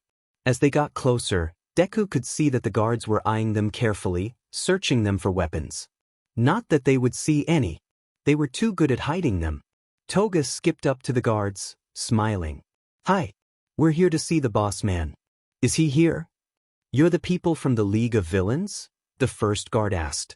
You can't be serious. You're both kids. We've done more than you ever could, so how about you let us in before someone sees us, yeah? Deku snapped, his voice sounding odd as it passed through the voice modulator of his mask. Some of us here are pretty damn recognizable, and it sure ain't you. The second guard snorted. He's got you there. All right, I'll show you the way. Follow me. As they walked through the halls, the guard's eyes kept flicking back to them. Finally he spoke. How old are you guys? 106, Deku said, deadpan. The guard frowned, clearly trying to tell if he was serious or not. Toga giggled but didn't offer up any further information. Not to be rude, kids, but are you sure about this? We're the Yakuza, you know? This is going to be dangerous. The guard paused, sighing. I just don't want to see any more kids tied up in this. Any more? Toga said, ping her head. Deku frowned behind his mask. Are there kids in the Yakuza? Not typically. Not in the old days, at least, the guard said, his tone dark. He said nothing more as he led them to a door and knocked at it. From inside, they heard movement, and then the door opened, revealing one of Overhaul's close subordinates, a group that called themselves the 8 Bullets. His beaked mask was worn proudly, the leather material almost gleaming. Deku recognized him immediately, and he hoped that Toga did too, considering he had spent a good portion of the night teaching her everything he knew about Overhaul's inner circle and their quirks. He had done all the research, back when he first started hearing about the quirk drags, both enhancing and erasing, that had come on the market. Deku wasn't about to let all that hard work of digging through shady websites and chat forums go to waste. The man before them was Shin Nemoto, quirk, confession. He was the one that they had to be careful with. Deku had quizzed Toga all night on how they could work around his quirk. You're late, he snapped, glaring at the teens. We were told to be here in the morning. It's morning, Deku snapped. Toga glared back at the man. If you wanted us here at a certain time, you should have given us one. It's 10 a.m. That's late in the morning. I would think that the League of Villains would be more prompt and eager to work than this. Not with this one sleep schedule, Toga said with a snort, elbowing Deku. He's up all night and then crashes when the sun comes up. You're lucky to see him before noon. None of the good stuff happens in the mornings. If I want to find anything decent online, I have to do it at night, Deku huffed, playing along with her shenanigans. He knew well enough that it was all a show she was putting on to irritate the Yakuza. Nemoto huffed before opening the door wider and letting them enter. The guard watched as the two teens walked into the room, his expression conflicted, as though he had just allowed children to walk into a lion's den. In a way, he almost had. Deku scanned the room quickly, eyeing each person and cataloging them with their quirks. He saw the majority of the 8 bullets, along with the leads of the shy Hisaikai. Overhaul sat on the couch. His quirk was obvious to both Deku and Toga, who had seen it in action. Then there was Chronostasis, the aid to the organization. His quirk was a dangerous one. You just had to be hit by his clock hand-like hair, and you'd be slowed down. Depending on which clock hand you were hit with would determine how slow you'd be. Then there was Mimic, the director. His quirk was called Mimicry, which let him merge his body with an object and control it. It was a useful quirk, though the man's temper got the better of him more often than not, making him less of a threat than the others. Deep down, Deku knew if they could get through this next bit, he and Toga would be just fine. They just had to trick Nemoto's quirk. Deku carefully kept his expression as neutral and non-threatening as possible as he came further into the room and dropped into the seat opposite Overhaul. Toga stayed standing, hovering at his shoulder. "Glad to meet again on more pleasant terms, Overhaul," he said. "Let's try to get to know each other. I am Deku, and with my analysis, I can get a read on people's strengths, weaknesses, quirks, and so on. I need to be able to watch the person, either face-to-face or over video, to be able to analyze them. You remember Toga, I am sure. With Transform, she is able to turn herself into anyone she drinks the blood of. The more blood she drinks, the longer she can appear as that person. Any questions?" Overhaul looked at them, a hint of surprise in his eyes. "You're rather forthcoming, aren't you? Does this mean there are no hard feelings about Magna? I didn't want to kill him, you know." Toga hissed slightly, glaring. "You mean her?"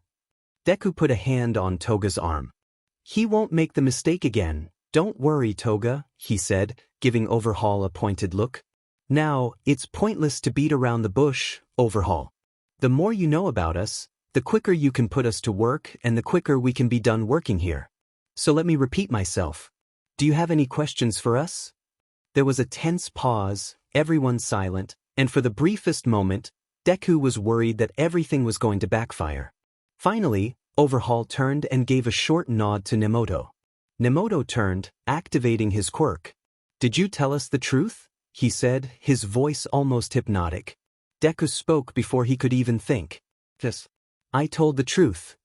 Is there anything else we need to know, or should know, about both of your quirks?" "No," Toga and Deku both said, Nemoto's quirk washing over the pair of them. "And do either of you have a plan to betray us? Did Shigaraki tell you to double-cross Overhaul?" "No to both," Toga said, speaking up. Deku nodded along with her. Most would not have noticed, but to Deku's trained eye, he could see Overhaul relax slightly in his seat. "Good. Now, I will have someone show you to your rooms. You will be staying here in the house during the duration of our partnership." "Can we share a room?" Toga asked, smiling and flashing her fangs.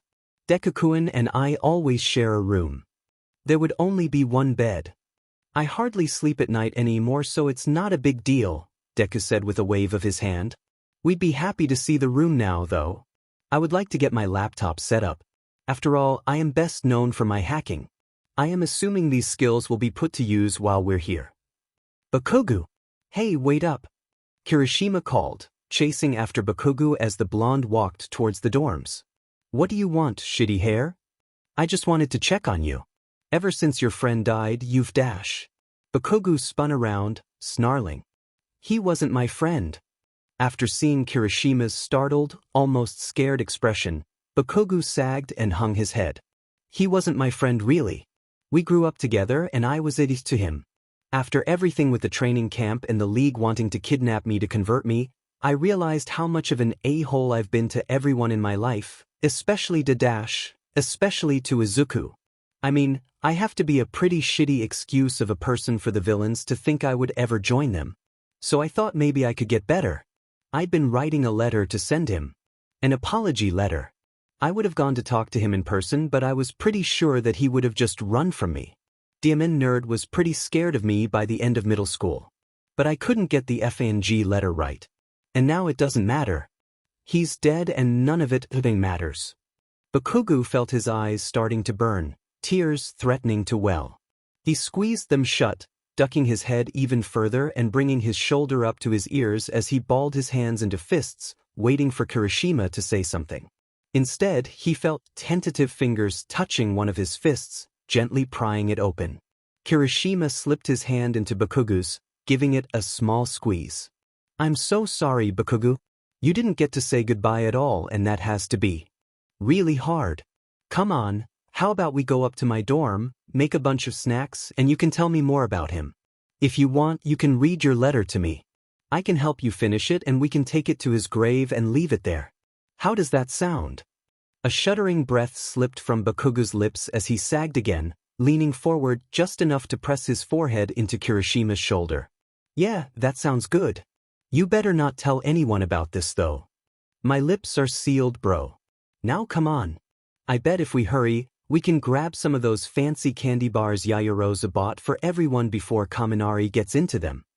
Deku frowned at the computer screen, his eyes red-rimmed.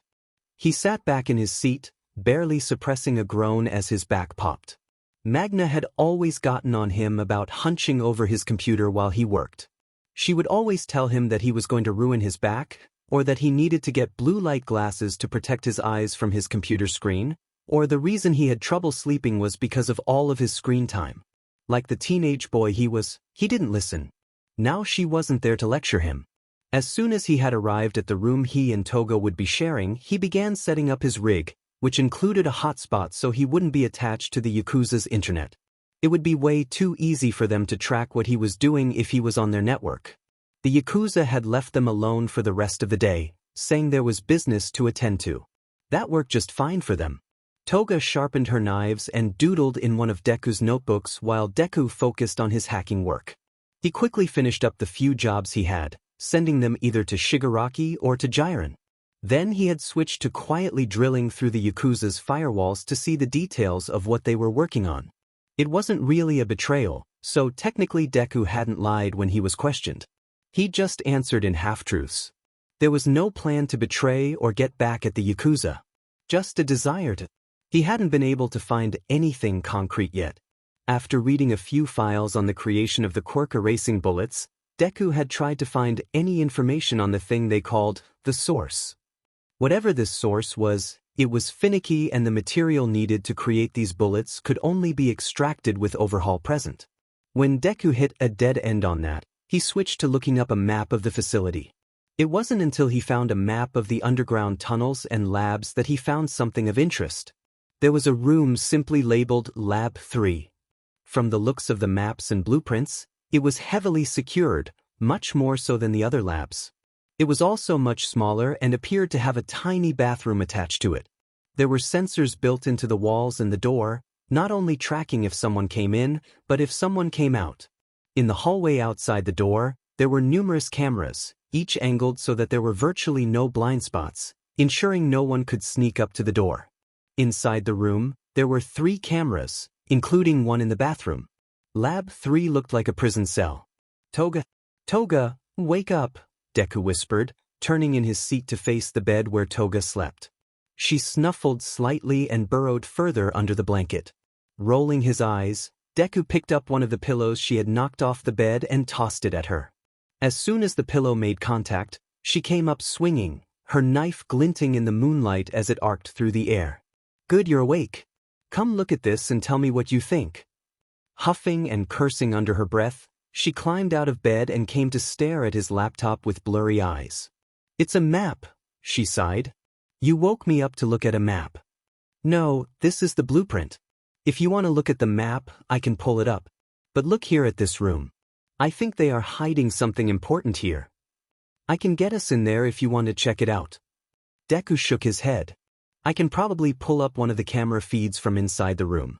I just wanted to make sure I wasn't the only one who thought it was weird. Oh, it's definitely weird. Let's see the video. With a few keystrokes, Deku hacked one of the security cameras to pull up the feed. He was right. It was practically a jail cell. And inside was a little girl. She looked skinny, maybe a little too skinny, and her long curly white hair was tangled and messy. The girl was sitting on her bed, a few toys laying on the ground, barely touched. She had her knees drawn to her chest and arms wrapped around them, pulling herself into a tight ball. Her big red eyes were fixed on the door, as if she was waiting for something. When she shifted, making herself a little more comfortable, her hair moved to reveal a little horn growing off-center on her forehead. "Deku," Toga said, voice strained and barely above a whisper. "What is that on her arms and legs?" He swallowed thickly. "Bandages. She's covered in bandages. I think they are experimenting on her or something. We have to tell Shigaraki. I mean, we have to tell someone, but should we really tell him?" Deku glanced up at Toga. "Will Shigaraki actually help her? You always told me that he isn't the best when it comes to empathy and shit like that." That made Toga pause, her eyes flicking between Deku and the girl on the computer screen. She bit at her lip while she thought, fidgeting with the knife in her hand. "If we don't tell Shigaraki, who would we tell? You can't seriously be suggesting we tell a hero. You and I both know they can't be trusted. We can't trust the spotlight heroes, I know.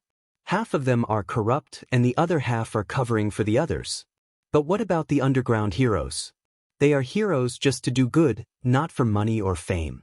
And they take on cases others won't touch. A case like this would be perfect for an underground hero," Deku said, gesturing to the computer screen as he finished. Toga nodded along, a pensive look on her face. "Those guys are definitely true heroes. Stain would have approved of them. But what would the heroes do with her? Probably put her in witness protection. The Yakuza would want to try and get her back or kill her to keep her from talking.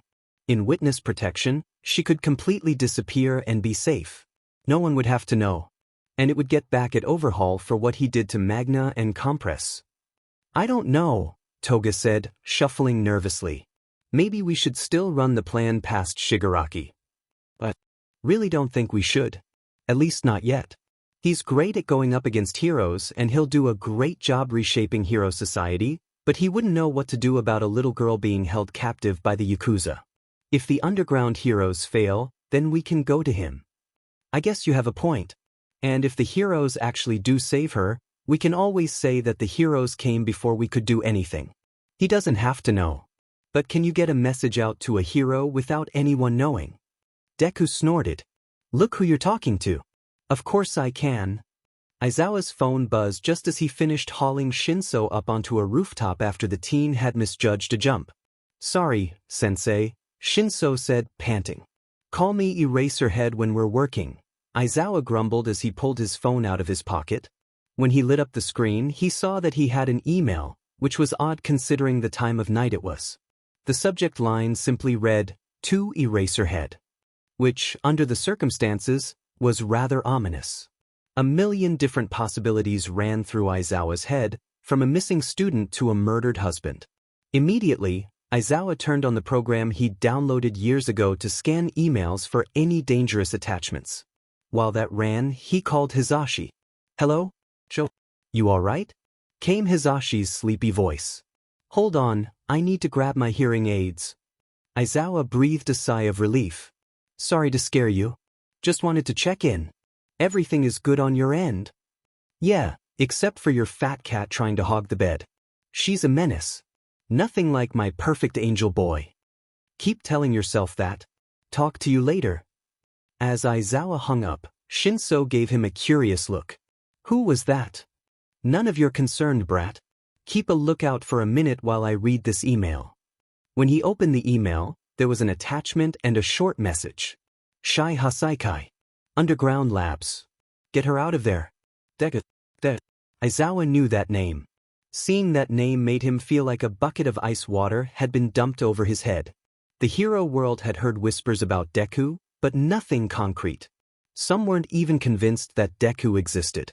But here on his phone, Aizawa had proof. Deku was real. Against his better judgment, Aizawa opened the attachment to find a video. The timestamp showed it was from that day, only an hour before. It looked to be footage from a security camera, the angle high and wide and the video grainy. A small girl with white hair and a short horn sat on her bed, wide-eyed and terrified. She looked too thin for Aizawa's comfort, and based on the bandages on her arms and legs, she was injured. "Who's she?" Aizawa nearly fumbled his phone, startled by Shinso appearing at his shoulders so suddenly. At least he knew that Shinsu's stealth training had paid off. "I thought I told you to keep lookout." "Yeah, but then you got a weird look on your face, so I wanted to see what was going on." Aizawa barely repressed the urge to roll his eyes as he shoved his phone into his pocket.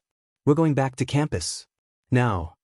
"Wow," Shinso said, straightening to his full height. "This is serious?" "Very. I need to speak with Nizu and show him this video. I want him to confirm it's real before I bring it up to Night Eye." "Is this about the Yakuza?" Aizawa nodded. "Looks like it.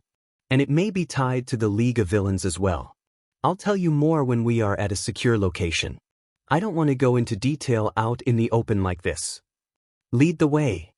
2 days. 2 days and no sign of the heroes. No email back, no report on the news, nothing. Deku was starting to get worried. Did Eraserhead not take the email seriously? There should have been some sort of movement by now, right? Had Eraserhead even read the email? Toga had offered to snag some blood and make a trip to UA to see what the pro-hero was doing, but Deku had shot that idea down. It was too risky. If the heroes figured her out, she'd be arrested on the spot. And if Shigaraki found out, he'd kill her. Deku had considered hacking the UA camera system to see if he could spot the underground hero, but decided against it after he realized that Nizu was most likely the one to design it. Deku knew he was reckless, but he didn't have a death wish. He knew better than to mess with Nizu. Maybe it was time for more drastic measures. With a sigh, Deku opened a new tab and began typing another email to Eraserhead. He attached another video, this time of a Yakuza thug dragging the girl out of her room, and he attached the blueprint of the basement and labs. Deku typed up a quick message and sent it, sitting back in his seat. "If that doesn't get him moving, I don't know what will," he mumbled to himself. Toga sat up from where she was sprawled on the bed, a groggy look on her face as she yawned. "What are you doing, Deku-kun?" "Trying to get Eraserhead to get off his butt." "Ooh, let me see," Toga said excitedly, scrabbling out of the bed and looking over his shoulder to see the email he just sent. She snorted once before starting to read aloud. "Eraserhead, are you too busy FNG your husband to save an imprisoned child, or are you just lazy? Do you need more proof that she's in danger? How about this video? Here are the blueprints for the building and her cell. Get up and come get her. Let me know if I need to prop the door open for you or something." Deku, you really have no chill. "And is Eraserhead really married?" Deku nodded. "Yeah, it's not common knowledge, but I figured it out. You'll never guess who. Do I get a hint?" "He's loud." Toga paused and thought for a moment. Suddenly she gasped. "It's All Might." "No, Dums, it's Present Mike, literally the loudest hero out there." "You make an excellent point, but please consider this, I am stupid." Deku shook his head, laughing. "You're not stupid, Toga. Don't let anyone tell you otherwise." Before she could respond, Deku's computer chimed, alerting them to the fact that there was a new email. They looked back to the screen and both of them smiled when they saw who it was from. "I thought that email might get his attention. Mention the husband and he'll panic," Deku said, running multiple programs to ensure the email was safe to open. "Let's see what he has to say." Aizawa's phone went off in class, which was a first. His ever-present poker face remained intact as he pulled his phone from his pocket. When he lit the screen, his eyes went wide. After a moment of fiddling with his phone and reading something, his head snapped up, his gaze set on the confused. "Students, stay here and study until I get back. Shinso with me. Now." Shinso was out of his seat before Aizawa even finished the sentence, quickly following after his sensei. He had to lengthen his strides to keep up with Aizawa as they hurried towards the teacher's lounge. "Aizawa-sensei, what's going on?" "Deku emailed me again. He knows something about me that he shouldn't." Shinsu's mouth went dry and he felt a heavy pit in his stomach. He knew how secretive Aizawa was. For this villain to be able to have any sort of information on him was terrifying, but also somehow slightly impressive. When they reached the teacher's lounge, Aizawa threw the door open, startling the scant few teachers inside. "Mike, we need to talk." "Now," Aizawa said, an edge to his voice that clearly put all the teachers on edge. Present Mike didn't even question it. He was on his feet and out the door within seconds. When he opened his mouth to ask what was going on, Aizawa put a hand up, signaling for him to be quiet. "We need Nizu for this too. I'll explain as soon as we are in his office." When they got to the principal's office, the door was already open and there were cups of tea set out for each of them. "Midnight called and told me that you seemed rather distressed, Aizawa," Nizu said, his voice even and calm. "I checked the footage and saw you were on your way to see me. Please tell me what the matter is." Shinso let his teachers slip in ahead of him, quietly closing the door to the office behind him. As he sat down, Nizu nudged one of the cups closer to him, his smile kind even if his black eyes expressed little emotion. Shinso gladly took it, the warmth of the tea feeling nice against his suddenly cold hands. "Deku emailed me again," Aizawa said, pulling his phone out and handing it to Nizu. "He knows about Hizashi." Shinso frowned, confused on who Hizashi was. He went to ask what was going on, but was interrupted by Present Mike spluttering. "Again? What do you mean by that? Deku has emailed you before and you didn't think to tell me? I didn't want to worry you. Besides, the contents of the email are confidential. It relates to a case I'm working with Shinso." Aizawa paused, running a hand through his hair, a nearly anxious gesture. "The only reason I brought you in now is because Deku mentioned you in the email." Well, that answered Shinso's question. Mike-sensei was Hizashi. This revelation only raised more questions though. Why was Deku talking about Present Mike? What did it matter to Aizawa and to the case? And why did Aizawa-sensei call Present Mike by his first name? Nizu said nothing but handed the phone to Mike, who snatched it away to quickly read. As his green eyes scanned the screen, his face went pale. "Sheet," he hissed under his breath. Aizawa shot him a glare. "Don't curse in front of a student."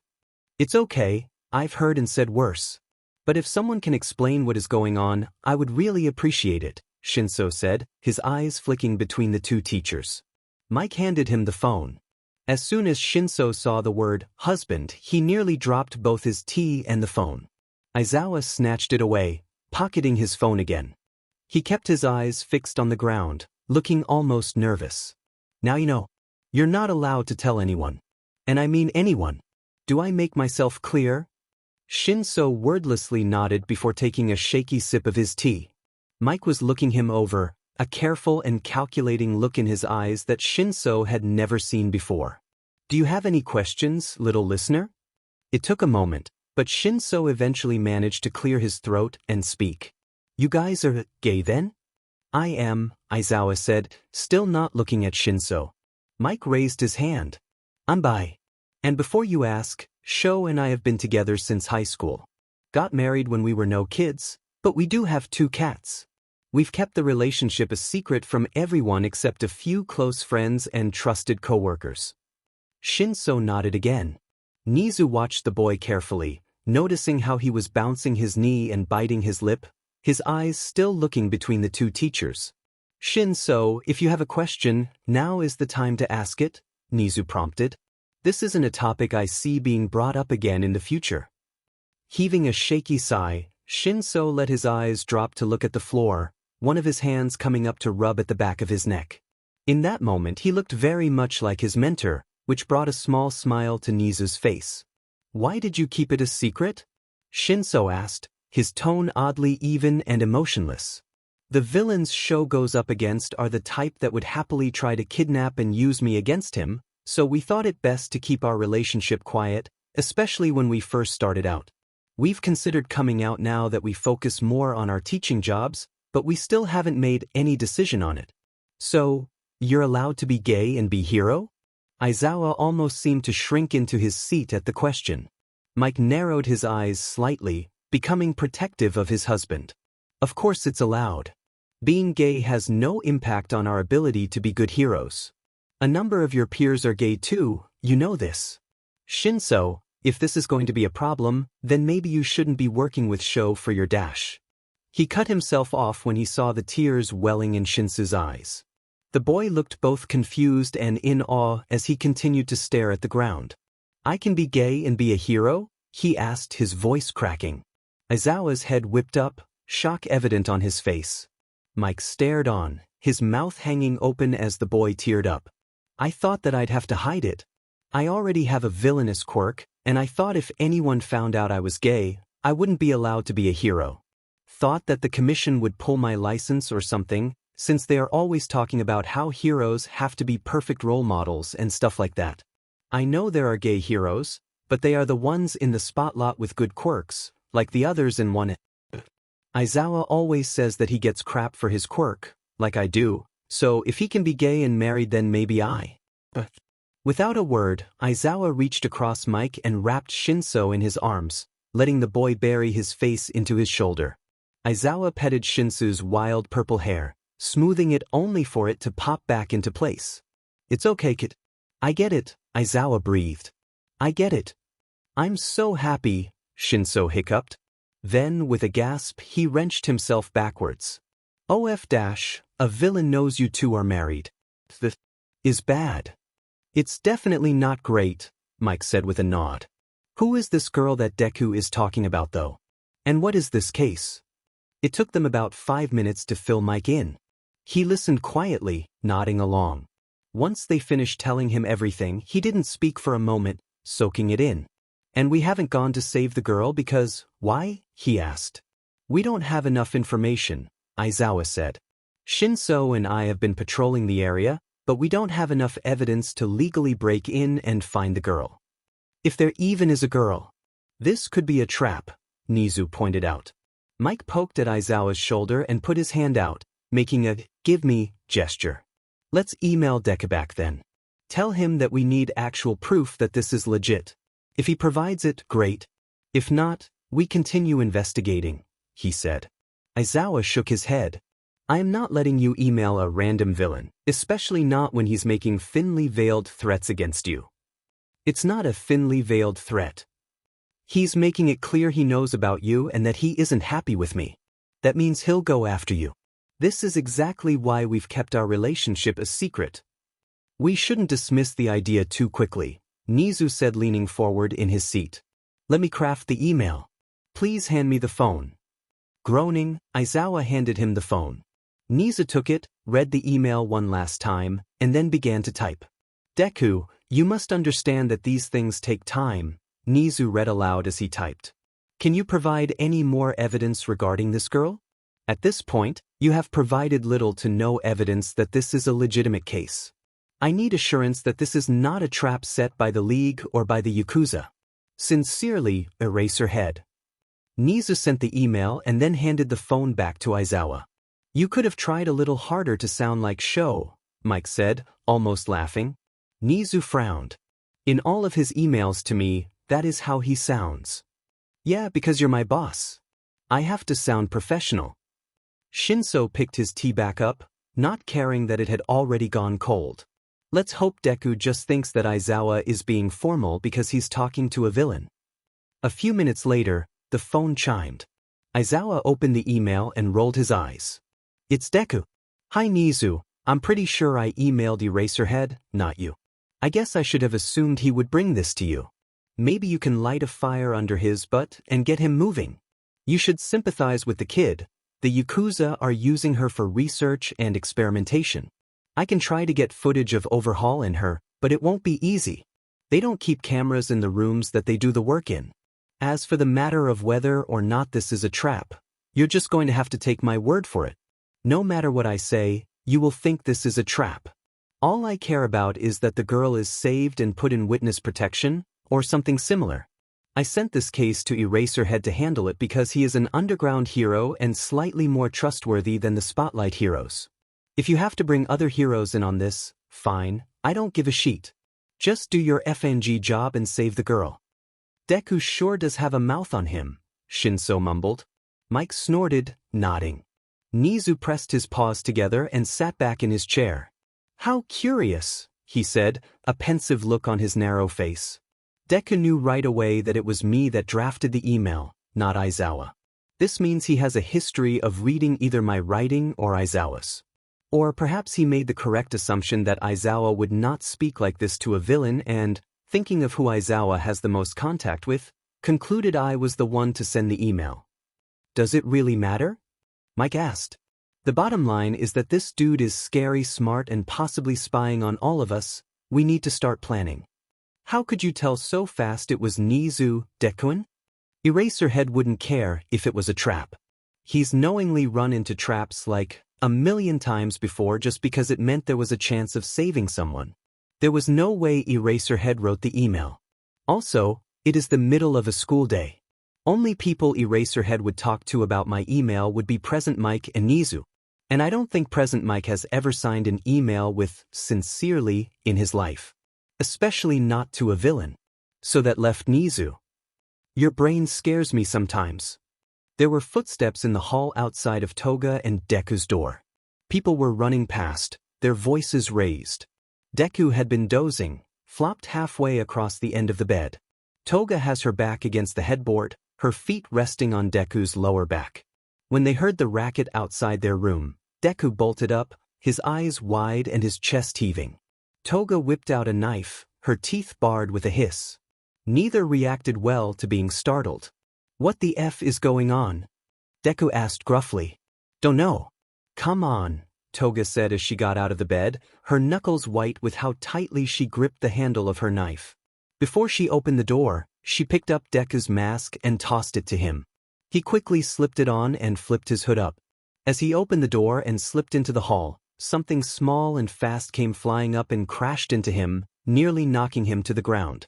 Deku instinctively wrapped his arms around what had hit him as he stumbled backwards into Toga.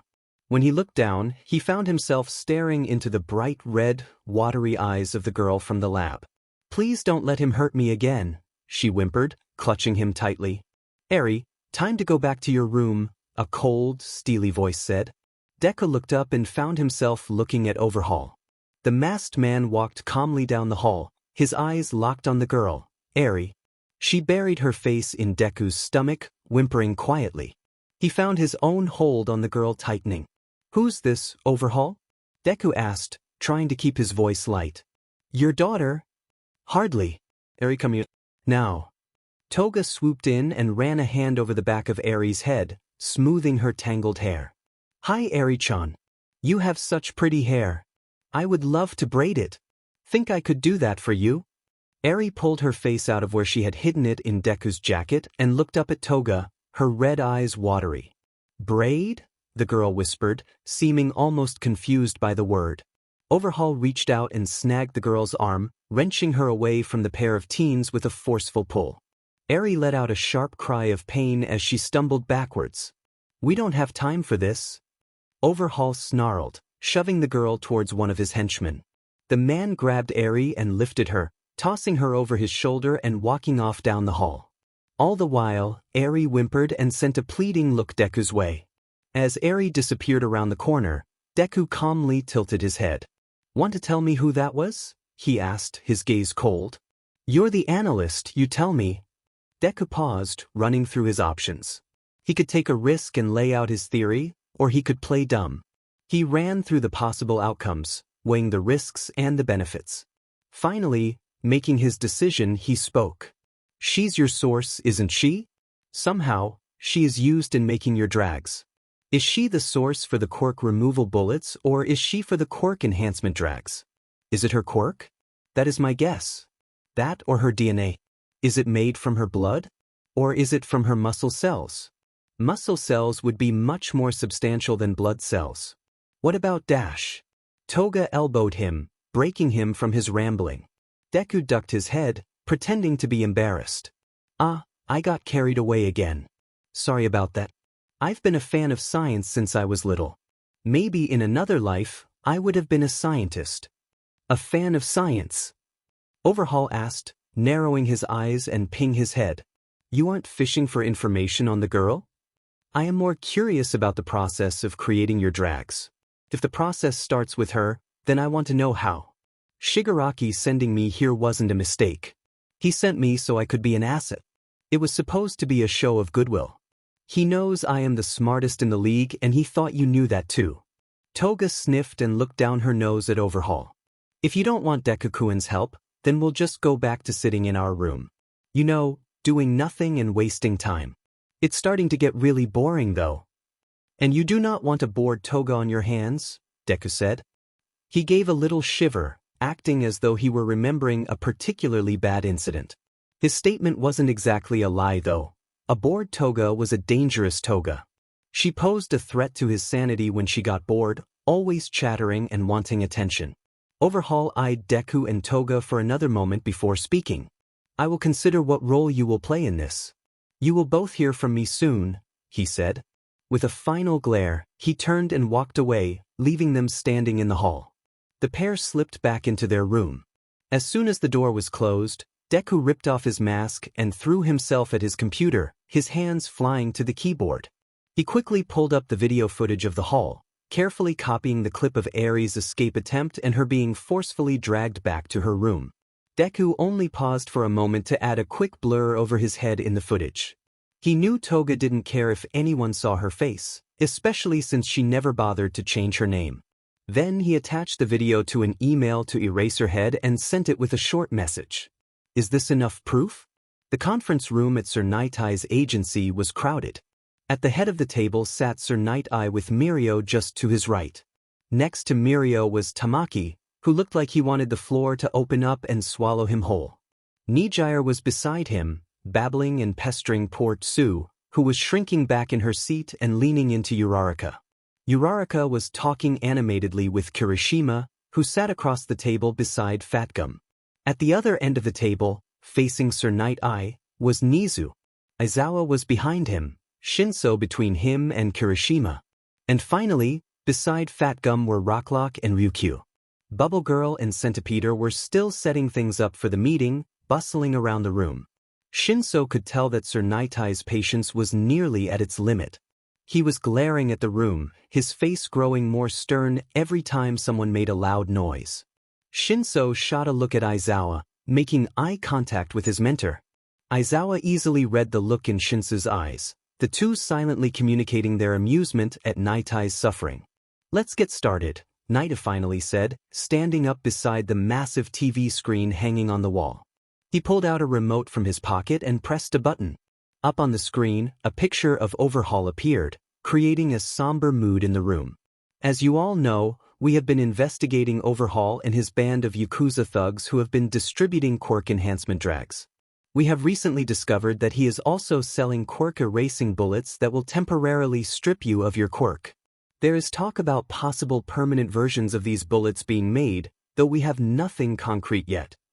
Rocklock leaned forward, his crossed arms resting on the table. Yeah, we know that, Night. What's the real reason you had us all meet here? He's getting to it, Aizawa snapped, sending an icy look towards the other pro. Thank you, Eraserhead, Night-Eye said with a nod. Eraserhead has recently been contacted by the villain known as Deku Dash. Before he could continue, a murmur went up in the room. The UA students, all besides Shinso, looked confused, whispering to each other and asking about the villain they had never heard of.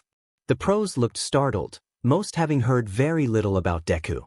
The only things they knew about the villain were that he was smart and he was dangerous. Once everyone quieted, Night-Eye continued.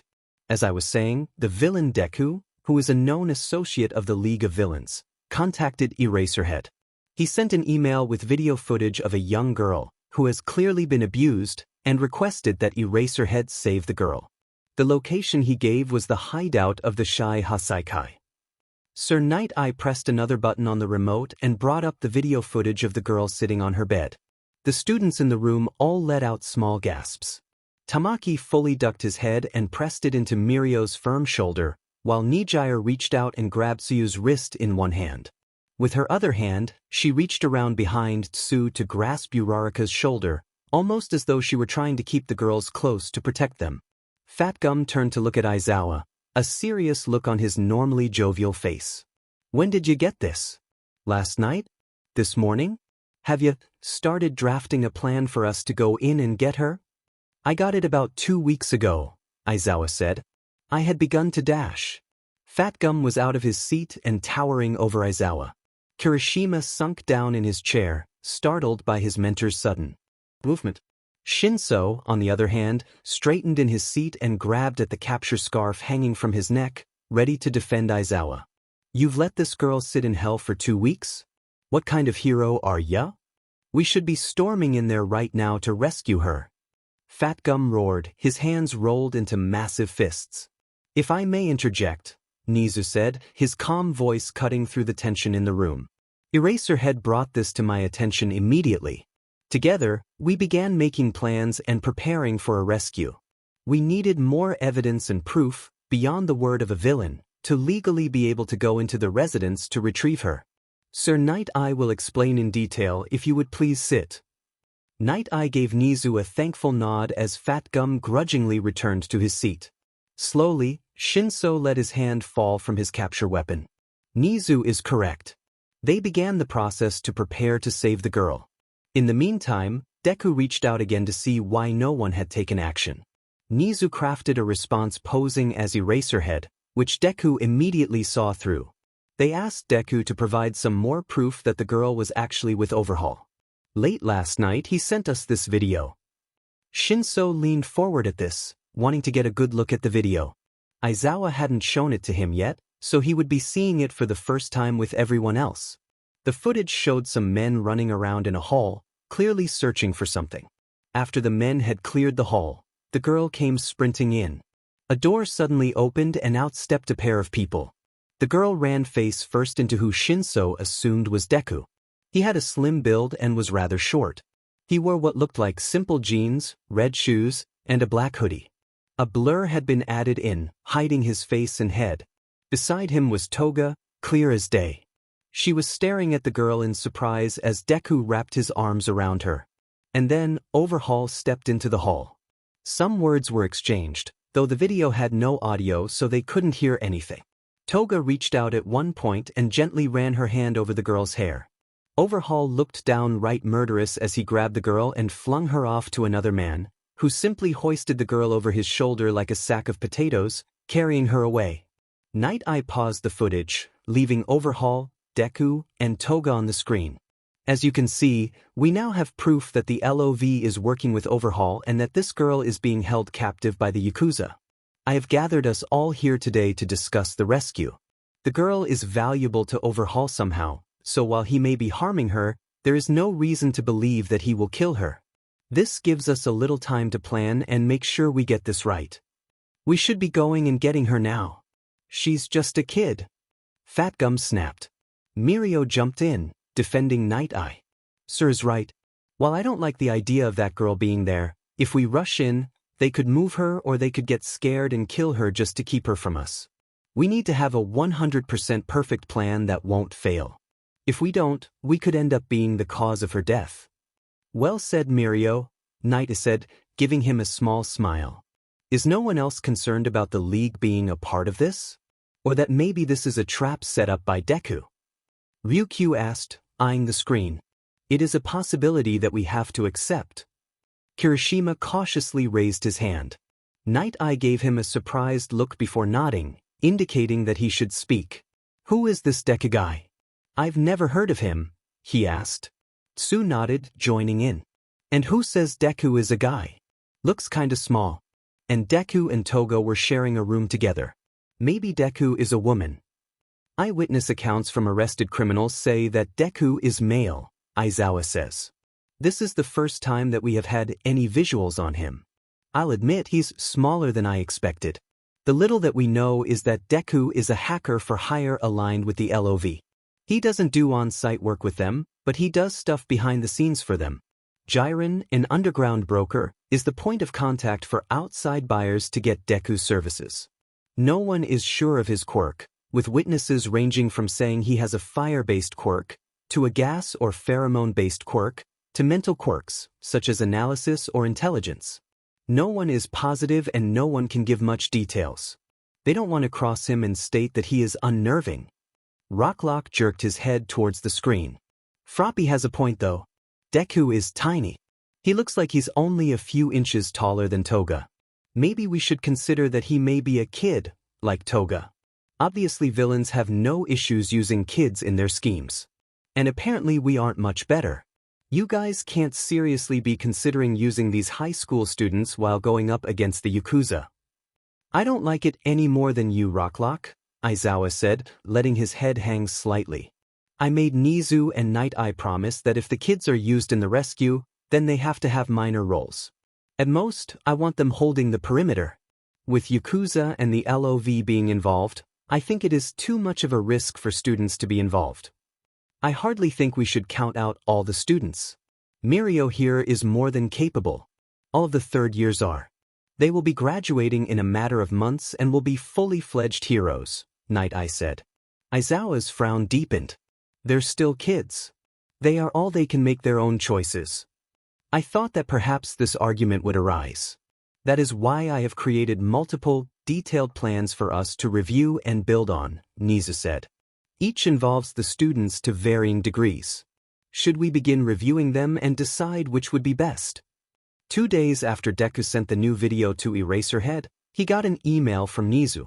Deku, please be aware, we will be making a move on the Yakuza soon. Eraserhead, and I thought it to only be fair to warn you. We cannot give you the date, time, or any details. While we may believe you that there is a child in need, we do not trust that this is not a trap. If you and Ms. Toga do not want to be arrested during this raid, I highly suggest you leave as soon as possible. We only ask that you do not warn the Yakuza. Thank you for your help. If you wish to provide information in the future, do not hesitate to reach out. Deku jumped up from his computer, catching Toga's attention. What's wrong? She asked, her voice barely above a whisper. Her big yellow eyes flashed in the low. We need to go. The heroes have planned the raid and could be here at any time. Should I call Kurojairi? No, we can't call him or any of the others.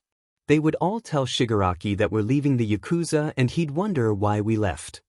Toga was already up and throwing her clothes into her duffel bag. Dabi wouldn't.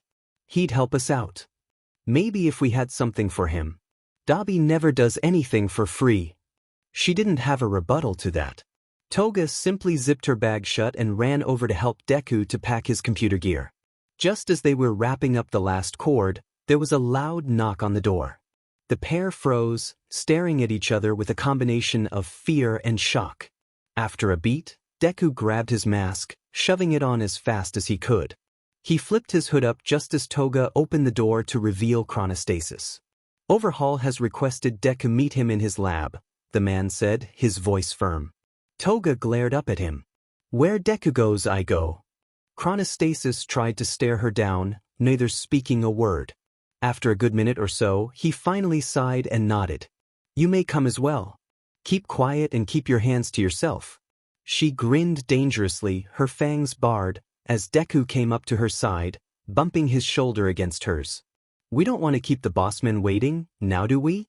Lead the way, Chronostasis. The walk down to the labs was silent, but that didn't mean that Deku's mind was quiet. His thoughts were racing, mapping out the way through the building while simultaneously trying to figure out why the hell Overhaul wanted to see him. If Overhaul was set at him, either for hacking his system or for their conversation in the hall, then Chronostasis wouldn't have let Toga come. It would have been too risky. Sure, the Yakuza easily outnumbered them, but Overhaul couldn't kill both of them and managed to escape Shigaraki's wrath. If it was just one of them, then maybe he'd get away with it, stating that it was a necessary sacrifice, but definitely not both. And Overhaul was smart enough to know that.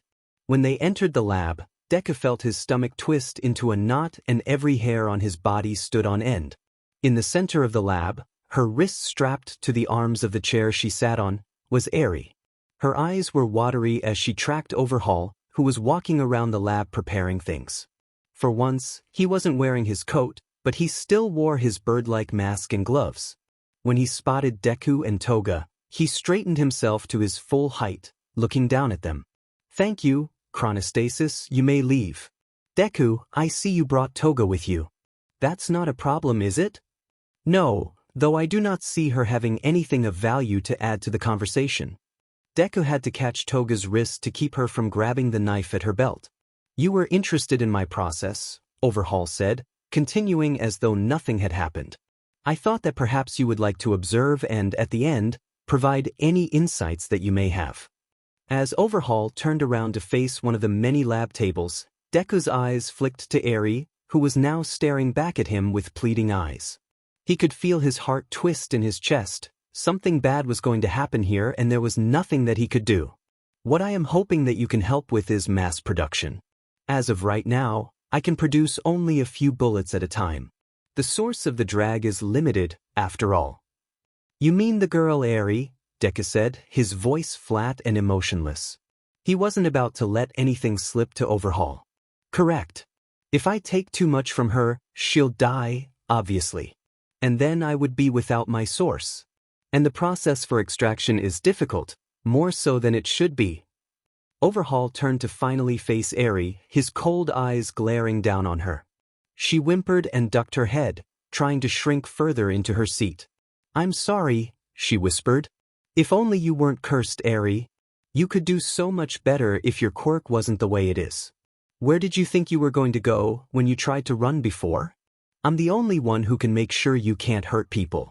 Or were you wanting to kill people? Was that it, Eri? Do you want to kill more people? No. No, I don't. I'll be good, I promise. Teach. Overhaul shook his head. It's pathetic how weak you are. Unlovable. How could anyone but me want you? Eri was sobbing, fat tears rolling down her cheeks. A golden, shimmering glow began to encase her, originating from her horn. Slowly, the horn began to grow, the glowing light increasing with it. You killed your father. Completely erased him from existence. Your mother hated you for it, you know. She abandoned you here. She knew we were the only ones who could control your cursed quirk. If you left here, you would only kill more people. You would terrify everyone. Please, Eri hiccuped, begging through her tears. Please don't. They'd lock you away. They would chain you up. They would take you apart and they wouldn't put you together again. They'd slaughter you like a little lamb, Eri. If you left here, I would have to come get you. I would have to kill so many people. Is that what you want? No, she screamed, her voice shrill as the light around her became blinding. Her eyes were wide and panicked as she continued to scream, her nails digging into the arms of the chair. She tried to fight against the restraints again, though if it was because she was scared of Overhaul or because she was scared of herself, Deku wasn't sure. As fast as lightning, Overhaul ripped a glove off and pressed his bare hand to Eri's arm. And the girl was gone. A spray of blood, hanging in a thick mist, hovered over the chair. Less than a second later, Eri was back, shaking and sobbing as she curled into a ball in the chair. Her arms were no longer strapped down, though one of her arms was covered in wet, sticky blood. She hugged it close to her chest as she pulled her knees up to shield herself even more. The golden light was gone and her horn was back to being a small nub on her forehead. In Overhaul's hand was a piece of raw flesh. You see, Deku, I have to force her to activate her quirk. Once it is fully activated, I need only take a sample from her. Overhaul turned to the lab table and set the flesh on a small metal tray. It made a wet, slimy noise as it was dropped on the tray. Unfortunately, she can't control her quirk, so I have to manually deactivate it. Afterwards, I have to process the sample. It takes time, but a sample this size creates one bullet. Only one? Deku asked incredulously. It's a long and arduous process. I have a general idea of how to mass produce once I have the sample, but it's a matter of having enough of the sample. That is where you come in. Toga said nothing as she walked over to another table, scooping up some gauze and medical tape. She settled herself on the floor next to Eri's chair and gently pried the girl's arm away from her chest. Eri whimpered once, though she didn't seem too scared of Toga. Mostly, she just seemed nervous and a little curious about the older girl. Toga quietly dabbed at the open wound, making a conscious effort not to stare at the multitude of scars on Eri's arm. Deku made a show of thinking, tapping a finger to his chin and humming to himself.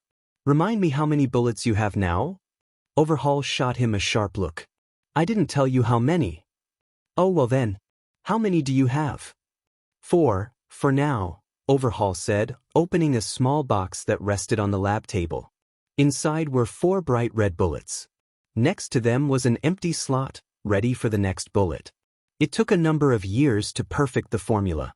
The quirk erasing bullets were the first to be completed. These ones are quirk destroying. They completely eradicate the quirk factor in the target.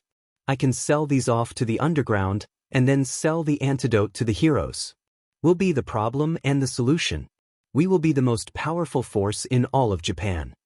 Deku nodded along with what Overhaul said. I can do some research. There may be someone with a quirk that can help us with the replication. Good. I want your findings as soon as possible. Overhaul stepped away to rinse his hands of the blood and then slipped on fresh gloves. The sweat that had formed on his brow was drying, the danger of the tainted blood now gone. We have to move the base, he stated, watching Toga work. One of my sources has said that the police nearest here are acting odd. Excited, almost. Antsy in a way I don't like. I have a new base already set up. It's much more secure and away from the public eye, so we will have plenty of space to work on mass production. I will finish processing the sample tonight and we will leave early in the morning, just before the sun rises. Have your things ready by then. Out of the corner of his eye, Deku could see that Toga had finished bandaging Eri's arm. She was gathering the bloodied gauze and tossed a handful of it into the trash under Overhaul's vigilante gaze. What Overhaul didn't see was that as she threw away the gauze with one hand, she slipped a few blood-soaked pieces into the pocket of her sweater. Good, Deku thought. She's thinking the same thing I am. They had to get Eri out of here. Tonight. Bakugo burst into Siro's room, slamming the door shut behind him with a bang. Siro, who had been working on some homework, jumped so high out of their seat that they came crashing back down on the floor, spurting curses the whole way. I need to vent and you're the only person in this goddamn school I can talk to about this, so get off the effing floor and listen to me, Bakugo demanded, his voice a deep growl. Carefully, Siro picked himself up off the floor and ran a hand through their hair to smooth it out. Hi Bakugo. Yes, I'm fine, thank you for the concern. No, I'm not busy at all. Shut up, soy sauce face. I have a problem. Siro ped their head and gestured for Bakugo to continue as they sat down in their chair again. Sighing, Bakugo dropped to sit down on the edge of Siro's bed. So, a while back, this guy that I knew died. Remember that? Siro nodded. Well, Kirishima decided he was going to keep an eye on me or whatever. Always following me around, asking about my feelings and shit. He's the only one I really talked to about the guy who died. And at first, it set me off. Like, I had to have looked so weak, you know? But he didn't judge me or anything. And then, next thing I know, I don't mind being weak around him. I keep wanting to do dumb shit, like make him breakfast or sit by him for movie night, and it doesn't make any effing sense. Snorting, Siro shook their head. You have a crush. It's simple, dude, I don't get why you're freaking out so bad. Because Midoriya is dead. Bakugo shouted, his hands sparking. He took a shaky breath and let his hands drop back to his lap. The demon nerd is dead and I'm over here, acting all soft over Kirishima. I did a lot of bad shit in the past and Kirishima just didn't care. He told me that he could tell I was working to be better and that he'd help me with it. But I don't deserve that. I don't deserve to be happy when Midoriya is dead. They sat in silence, the room tense. Bakugo's shoulders rose and fell with each shuddering breath he took. Slowly, Siro stood from their chair and moved to sit beside Bakugo on the bed. Each movement was deliberate and telegraphed, giving Bakugo the chance to move away. When he didn't, Siro put their hand on Bakugo's shoulder. Listen man, I don't know what you did in the past, and I don't know anything about Midoriya, but I'm guessing you knew him pretty well, right? Bakugo nodded. I knew the nerd since we were in diapers. We grew up together. He was always following me around and stuff. He liked you, right? He wouldn't want you to sit around making yourself miserable. He'd probably be happy that you're working on yourself. And if Kirishima makes you happy and wants to help you grow as a person, then I bet Midoriya would want you to go for it. Hell, he'd probably think Kirishima was good for you. I know we all think that. So talk to Kirishima and work this out, okay? Bakugo sighed. Maybe you're right. I don't know. It's not like Kirishima likes me like that. You don't know until you talk to him. Fine. Thanks, I guess. You're not horrible at this kind of stuff. Siro mockingly gasped. putting on a big show of placing a hand to their chest and swaying as though they were swooning. A compliment from Katsuki, King Explosion Murder, Bakugo. I am so honored, my liege. A blessing truly. Snorting, Bakugo shoved Shiro away from him and got up. Shut up, Dunce. Do your homework. As Bakugo closed the door behind him, Shiro smiled and moved back to their desk. Just as they picked up their pencil, the door burst open again. Shiro! Mina shrieked. Kaminari got his tongue stuck in the electrical socket again and we don't know how to get him out. Work was never done for Shiro, the resident therapist parent friend of the Baku squad. A banging on his door startled Shinso from a deep sleep, the first he's managed all week. Groaning, he climbed out of bed and stumbled to the door. When he opened it, he was startled to find both Aizawa and Mike standing there. The teachers looked disheveled. Mick's hair was down and unstyled, hanging loose around his shoulders. His pajamas, which consisted of a pair of plaid flannel pants and a t-shirt, were rumpled from sleep. Aizawa, who had been the one trying to beat Shinsu's door down with his fist, was in a pair of hot pink sweatpants and a black long-sleeve shirt, his hair thrown into a messy bun. What's going on? Shinso asked, dread creeping into his stomach. I thought we didn't have to be up until 4 o'clock to get ready for the raid. There's been a break-in, Aizawa said, his bloodshot eyes round with worry. Nizu said we need to get to his office. Now. Shinso didn't question it. Sure, it was a little weird that the principal would ask a student to tag along with the teachers to help with the break-in, but he figured they needed his quirk for some reason. He quickly grabbed his capture scarf and followed his teachers down the stairs, where they only paused at the front door of the dorms long enough to shove their shoes on, and then they were out into the cold night air. Within minutes, they were sprinting down the hall to Nizu's office. Aizawa hit the door first, barreling in and activating his quirk, sending his hair floating up into the air. Shinso grabbed the end of his scarf and prepared to throw it as Mike put his fists up, ready to DJ punch whoever dared to break onto the campus. The three froze at the sight before them. None other than Himiko Toga sat in one of the chairs facing Nizu's desk. Half of her hair was in a bun on the side of her head, while the hair on the other half was hanging loose just past her shoulders.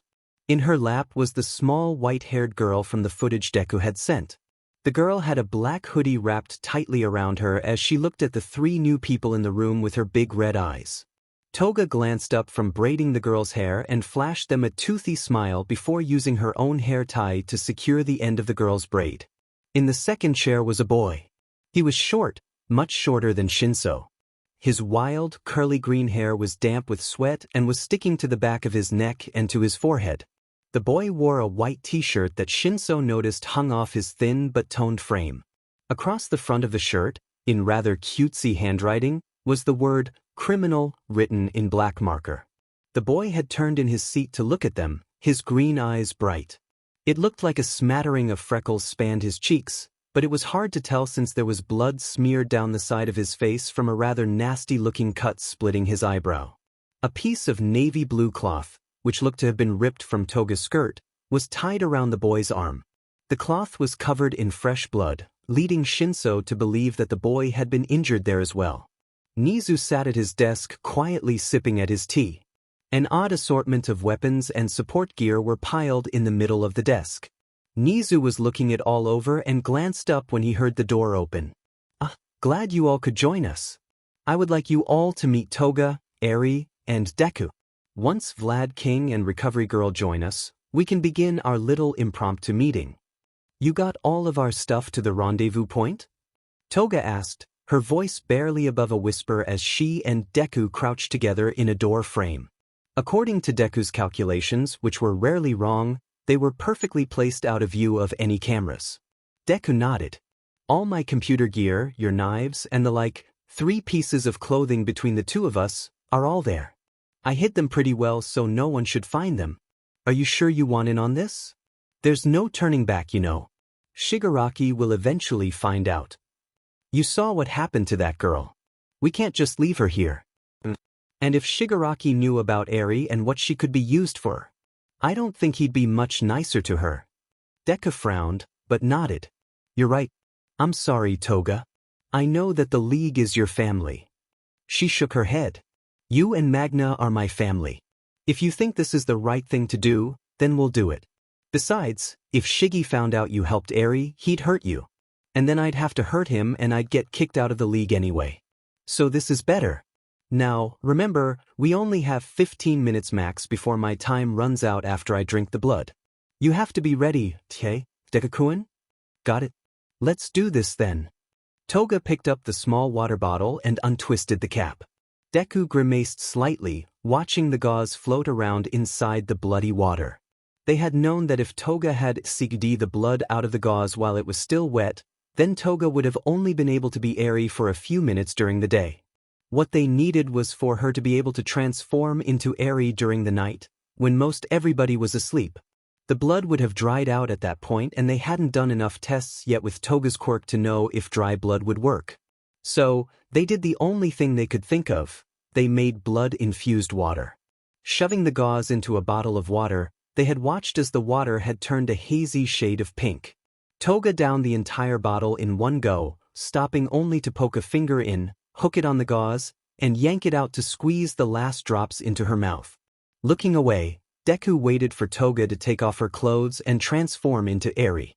After a moment, Toga, who now looked exactly like Eri, poked him and handed him the bundle of her clothes. He took the clothes and then pulled his phone from his pocket.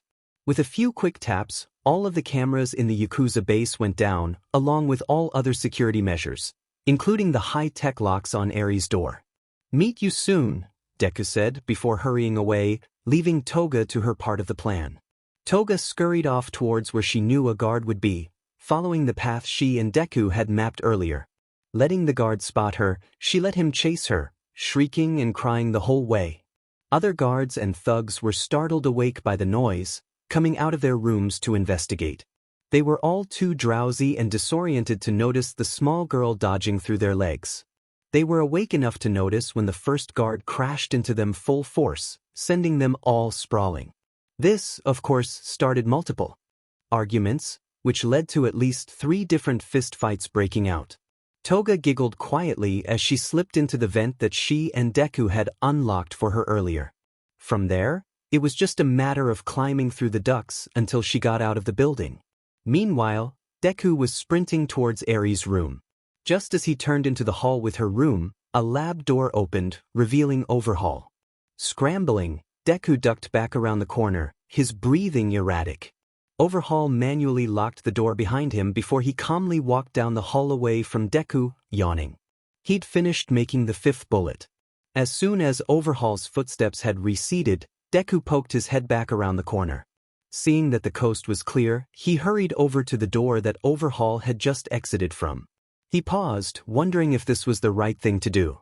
He and Toga hadn't planned for this, but it was the perfect opportunity. With a final grimace, Deku used one of his gauntlets and sprayed a little acid around the lock. Once it had eaten through the metal, he opened the door and slipped inside. Without hesitation, he picked up the small box that held the bullets. Peeking inside, he confirmed all 5 were there. Deku glanced around the room, wondering if he had time to destroy all of Overhaul's research. After a brief hesitation, Deku pulled out a flash drive from his pocket and plugged it into the nearby computer. A few keystrokes later, the entirety of the computer's contents had been copied to the flash drive and deleted from the computer's hard drive. He pocketed the flash drive and then turned his attention on all the papers that littered the lab. It took only seconds for Deku to use his gauntlet to set them on fire. He hurried from the room and opened Eri's door, flooding the dark room with the light from the hall. Eri looked up from where she laid on the bed, her bleary eyes turning sharp and fearful as soon as she saw him. Deku closed the door behind him and slowly took his hood down. Then he pulled his mask off, allowing her to see his face. He smiled at her, his dimples flashing on his freckled cheeks. "Hi Eri, I know you don't really know me, and I know this is scary, but I'm here to help you. I need you to be a brave girl and come with me. Do you think you can do that?" She sat up in her bed, clutching the thin blanket to her chest. She shook like a leaf, though Deku couldn't tell if it was from the cold or from fear. Overhaul said I'm bad. I'm cursed. He's the only one who can help me. Deku frowned. Has he ever lied to you, Eri? About anything? Slowly, she nodded. He would tell me it wasn't going to hurt, but then it would hurt really bad. He'd cut me sometimes and sometimes he'd poke me with needles. And one time, he told me that I was going to get a really nice new bedroom if I was good for him. I tried really hard to be good. He even said I did well. But then he didn't get me a new room.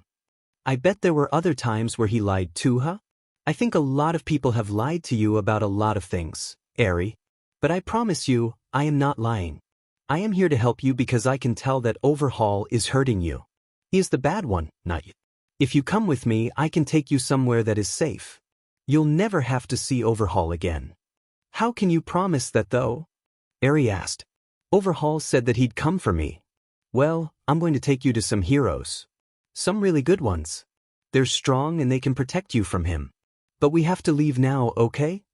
Eri looked him over for a moment, her eyes calculating. Finally, she let go of the blanket and climbed from the bed, her bare feet padding on the cold floor. I want to leave with you, Mr. Deku. Shucking off his jacket, he wrapped it around her shoulders, leaving him in his t-shirt, cargo pants, and his gear. Eri took hold of the hoodie and pulled it tight around her small body, seeming to revel in the warmth of it. Putting his mask back on, Deku stooped down and opened his arms wide. Is it okay if I carry you? We need to move fast and I worry about you hurting your feet since you aren't wearing shoes. When Eri nodded, Deku moved another step forward and scooped her up, holding her close to his chest. Holding onto the hoodie with one hand, she wrapped her other arm around the back of Deku's neck and buried her face into the side of his neck. He pulled the hood up over her bright, distinctive hair and left the room, praying that Eri would never have to come back to it ever again. Deku hurried through the hall, knowing there wasn't much time before the cameras came back on. He needed to be out of the building before that happened, or Overhaul would know he was the one to steal Eri away. He was almost to the door when a knife sliced across his upper arm. Hissing in pain, Deku dodged to the side, wrapping his body protectively around Eri. As he twisted away, the knife flashed through the air again and came down on Deku's face, cutting him at his brow and sending blood flooding down into his eye. Thankfully, Eri was still wrapped in his jacket, so when the knife glanced off Deku's face, it didn't cut her. Finally distancing himself from the attacker, Deku turned and found himself facing some low-level, no-name Yakuza thug. The man's stance was horrible, his grip on the knife incorrect, but effective enough to get the job done. I'm not letting you steal what belongs to the boss, the man spat, glaring. Hand her over and I'll let you go. What are you hoping to accomplish here, dude? You honestly can't think that you can take me on, do you? I can take on some skinny brat. I'll take back the girl and the boss will see how valuable I am. This is my ticket into the inner ring. So hand her over and I won't dash. He was cut off as Deku launched one of his extra bracer cartridges at his throat. While the man gagged, struggling to SCK in air after having been struck, Deku activated the bracer with the gases, not really caring which one he sprayed the guy with. When the man swayed and collapsed to the ground, unconscious, Deku found he was slightly disappointed. He'd kind of been hoping it was the hallucinogenic one. Deku didn't wait around. He just pulled Eri in closer to his chest and hurried out the door. A moment later, the cameras came back on within the base, showing hallways filled with chaos and a little girl's empty bedroom. When Deku and Eri got to the rendezvous point, they found Toga waiting for them wearing a too large t-shirt and too small shorts. Do you have my clothes? Toga asked, hopping from foot to foot excitedly. Deku passed over the small bag and turned around, letting Toga change in private. As soon as she was done, she used one of her knives to slice the hem of her skirt and wrapped it around Deku's bleeding arm. Eri frowned at all the blood, tears welling in her eyes. I didn't want anyone getting hurt for me. I'm sorry. Don't be sorry. This isn't our fault, okay? Deku said, giving her a little squeeze. You know, Toga said, still working to stop the bleeding from the cut on Deku's arm. It's a long walk to UA. And with you being hurt, it'll just make it even longer. That gives Overhaul too much of a chance to find us. Deku groaned. I know you're right. We really don't have a choice about this, do we? Nope. Now, I know you said we can't ask Shiggy or Kurogyri for help. What about Twice? He'll blurt it out to Shigaraki. And Spinner is out too. He's way too loyal to Shigaraki not to rat us out. We need someone who will show up and not tell Shigaraki where they are going. We really only have one option here and it's not great. You mean Dabi? I guess we could call him, but I don't really see him helping us just to be nice. That's not really his style, Toga said, finally tying off the scrap of cloth. He'll do anything for a price, and I definitely have something he'll want. Call him. Within 15 minutes, Dabi was pulling up in a trashed beater, the engine sputtering and hissing. Leaning out of the broken window, he gave them all an unimpressed look. Eri burrowed further into Deku's chest, her whole body quaking. Toga said you'd pay me for help, Dabi drawled. What's the offer? Fishing a hand into his pocket, Deku pulled out the small box he had stolen from Overhaul's lab. Here's the deal. I can tell you some more information about Endeavor as a thanks for driving out here to listen to us. You can then go on your way and pretend you never saw us. Or, I can give you something that is in this box that you can use against Endeavor. To get it, you have to drive us as close to UA as you can safely get. I would suggest you not tell Shigaraki you helped us, if you value your life, and we'll make sure the heroes don't let it slip that you helped us. You also have to swear not to tell Shigaraki anything about Eri and her quirk. So, which option are you taking? Dabi carefully eyed the box in Deku's hand, feigning disinterest as he always did, but showing a hint of curiosity in his eyes. Whatever you've got there, is it good? How bad will it mess with Endeavor?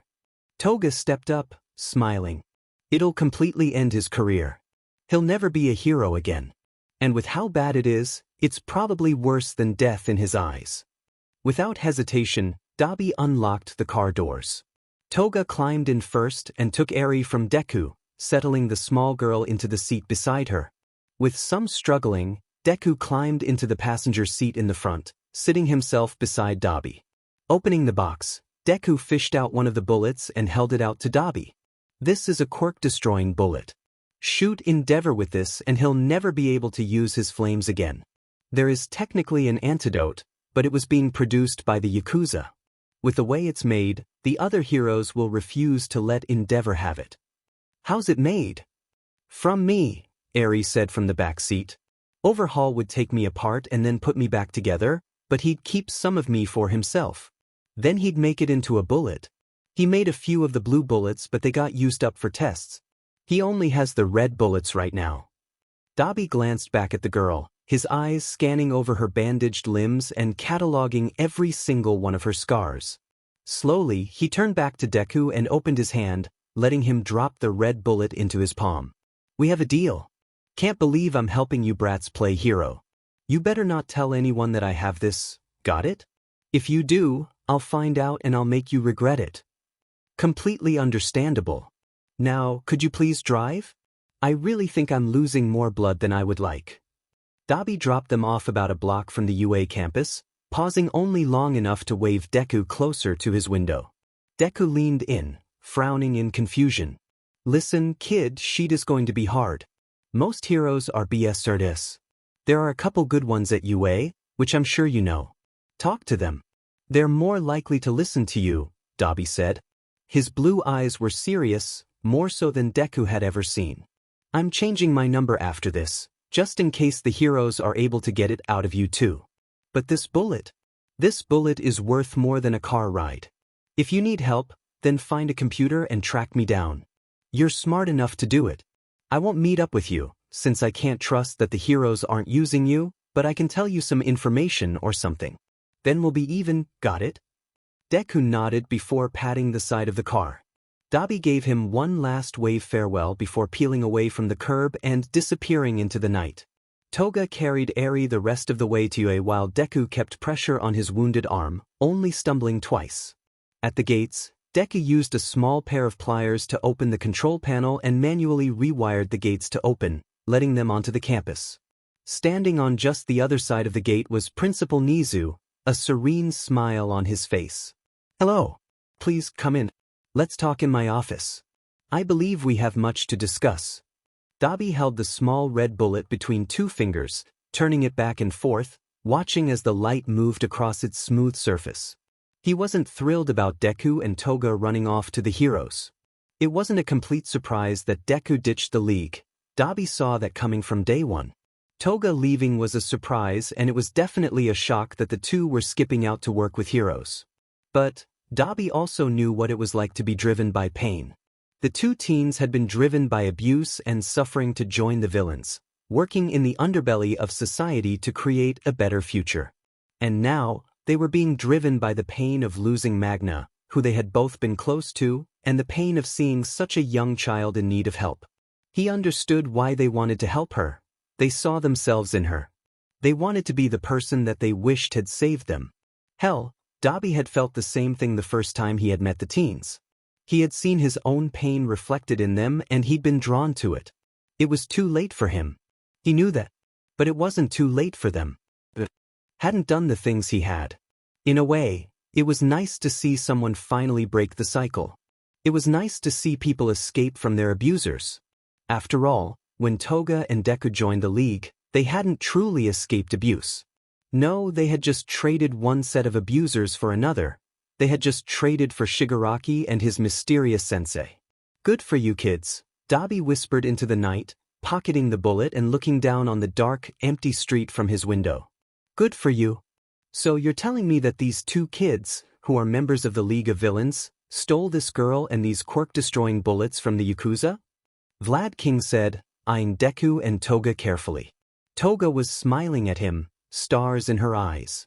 She had been doing that ever since he'd stepped in the room, her hand fisted tightly in Deku's sleeve.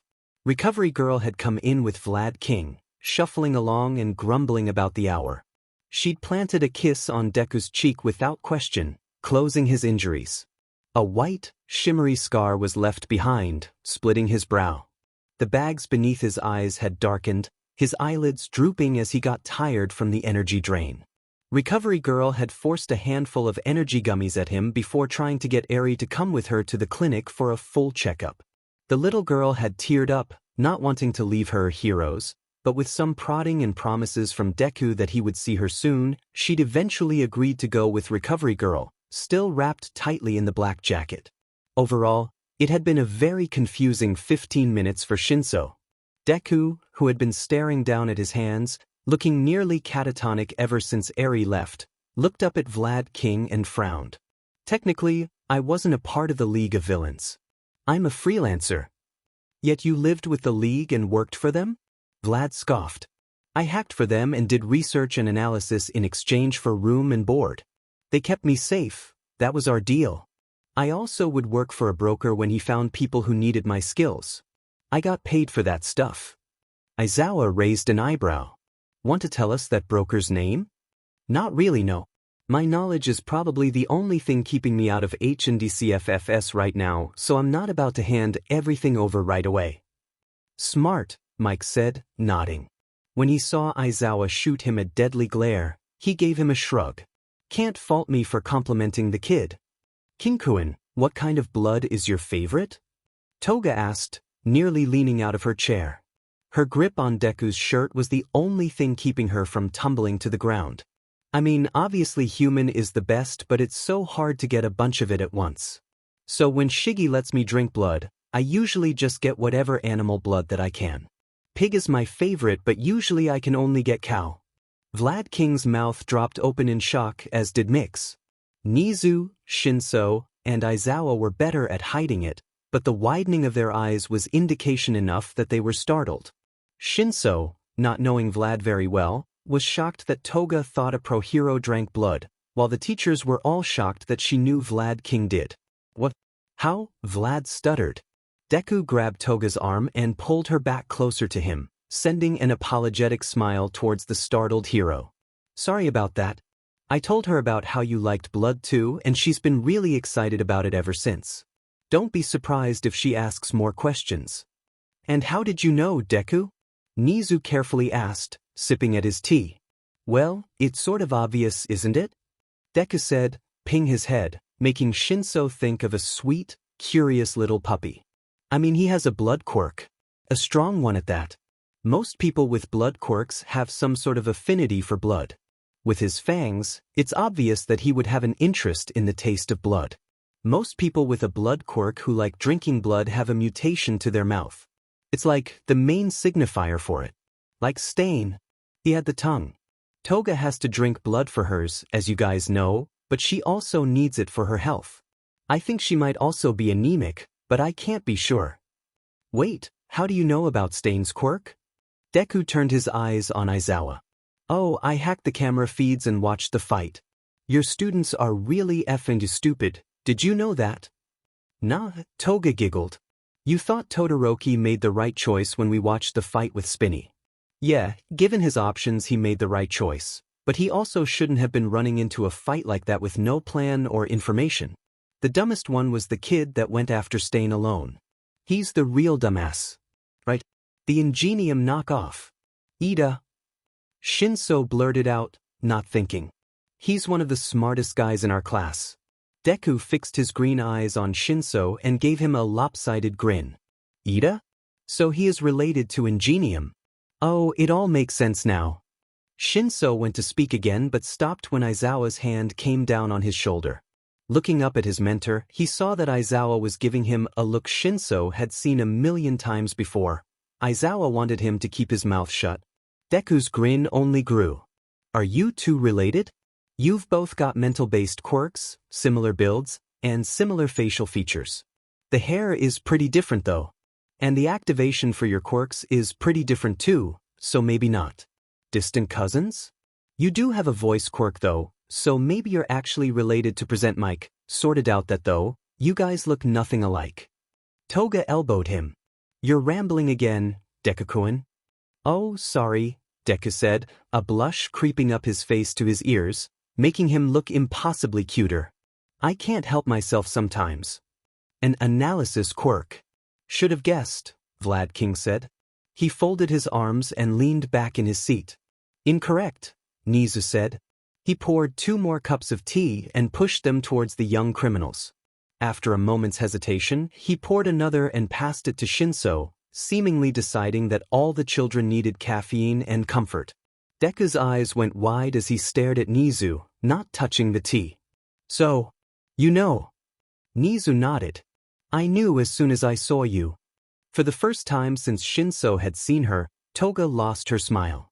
She grabbed hold of Deku with both hands and bared her teeth at Nizu, clearly threatening him. Deku-kun is amazing and if you try to hurt him, I will dash. Oh, I have no intention of hurting him. You have nothing to worry about, my dear. I have no intention of hurting either of you. In fact, I plan to offer you both a place here at my school. That caught everyone's attention. You can't be serious, Aizawa snapped. She tried to kill my students. And mine. Vlad snarled. I wasn't going to kill anybody. I just needed some blood. Nizu raised a paw, signaling for silence. These two risked everything. Their lives, their standing in the league, their home. All to do the right thing and save a little girl's life. Before you all arrived, they explained that Overhaul was planning to move their headquarters. They would likely have been gone before we arrived for the raid. Now that we know what time they are planning to leave, we can attack while they are unstable. There will also be less risk, now that there will be no civilians within the base. For a few years now, I have been pushing to have a villain rehabilitation program implemented here at UA. The commission pushed back and would not approve, stating that it was too dangerous, that most villains had no interest to be rehabilitated, and that there were no stable villains young enough for the program to work. But now, Deku and Toga have proven them wrong. With the right diet, and possibly medication, I believe Toga would be able to be an excellent candidate. Deku, with his brilliant mind, could easily see himself at the top of the class within months. There has been an open spot in 1A for some time, ever since young Mineta left after the USJ event, and there is an opening in 1B now that Tsunatori has completed her study abroad. Toga and Deku will fill these vacancies. Wait, Toga said, looking mildly panicked. We'd be hero students? Am I even allowed? Deku asked. I mean, I thought it was against the rules. There's no rule against it. Who told you there was? Mike scoffed. I'm pretty sure there are rules against kids with criminal records being in the hero courses. I don't have a record. Neither does Toga. Deku gave Mike a smile that was somewhere between self-conscious and smug. We've never been arrested. Fine. Kids with warrants out for their arrests. None of you know my real name. And I don't suppose you'll be telling us that, will you? You know me so well already, Eraserhead. Nizu cleared his throat, catching everyone's attention. We, as heroes, have a duty to help those in need. Right now, that is Deku and Toga. If they were to return to the League, they could very easily be punished for what they have done. They need UA's protection, and that is what we will do. If you are all uncomfortable with the idea of them being in the hero course, I will find another way to keep them safe.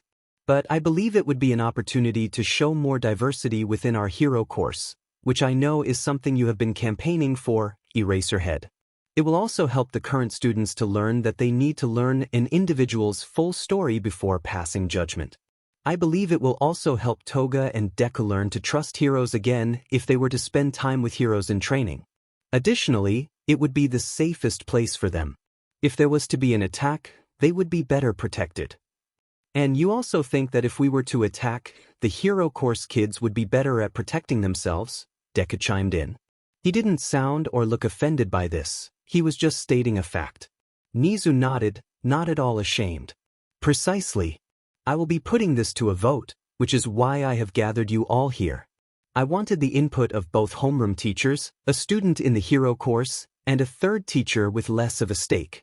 This way, we would have a more diverse voting pool. What if we don't want to be heroes? Toga asked.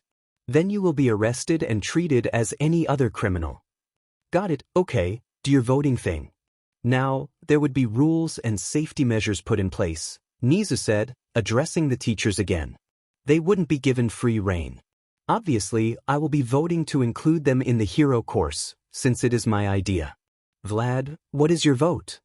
Sighing, Vlad looked over at the two criminals. Deku had his eyes downcast, avoiding eye contact.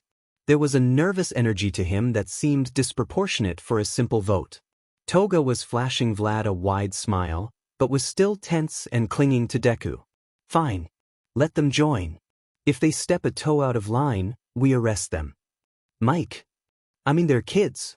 There's got to be a story there of why they thought they had to be villains. I say give them a shot. Aizawa gave a groan and closed his eyes. I'm going to go gray early. I just know it. I'm taking that as a yes. Shinso? All eyes were turned on him as he took a shaky breath. I don't know how everyone else is going to feel. Doesn't feel right that I'm the one that has to speak for both classes. Maybe we should have Ida and Kendo vote. They're the class reps. Nizu shook his head. I chose you to do the vote because you are aware of the case and have been on it from the start. We want your honest opinion, Shinso. If you say no, we will just privately teach them. It won't be a problem, do you understand? Shinso nodded before looking over at the villains. They weren't so different from him. Toga had a villain's quirk, like him. Deku must have one too, since he seemed so scared of anyone knowing what his quirk was. One bad thing, one change in Shinso's life, could have been the difference between him being a villain, like these two, or being a hero. Who was he to judge them? Just give them a chance. They deserve that much. Deku gave a shuddering sob and folded over on himself, leaning into Toga. She wrapped an arm around his shoulders in an attempt to comfort him. Everyone else, besides Nizu, looked startled at the reaction. Carefully, Mike stood up and picked up a box of tissues from Nizu's desk and slid them over to Deku. Toga grabbed a tissue and wiped at Deku's face, smearing tears and blood across his cheeks. See, you can still be a hero, Deku. He was wrong. They were all wrong. It's okay, you don't have to cry. But can't Deku hiccuped, unable to get a word out. You can, Nizu said, a smile on his face. We'll help you. It took a few minutes for Deku to stop crying. In the meantime, Aizawa stepped into the hall to call Sir Night-Eye to give him the update about Eri. They still needed to arrest the Yakuza, but the plan needed to be tweaked now. Mike had offered to make a new pot of tea while Vlad King went to get a blood bag filled with pig's blood to give to Toga. As he got up to go get it, Deku thought. He could hear Vlad grumbling about how Toga obviously wasn't drinking enough and how her scent and color was off. Nizu went back to looking over the support gear Deku had designed, leaving the three teens sitting together. Deku couldn't bring himself to look at the other boy. Not yet, at least. He remembered the boy a little bit from the sports festival, Deku had been really interested in how cool his quirk was and how cute he was. In the time since the festival, Shinso had put on muscle, enough that he was filling out his t-shirt and the sleeves were pulled tight around his biceps. Now, he was downright gorgeous and it wasn't fair. Deku knew how he looked. He was plain and had a boring, round baby face. His hair was messy, and not in a cool, effortless way like Shinso. He had some muscle but nowhere near the same amount as the Hero Corps students. He was too underfed to build serious muscle.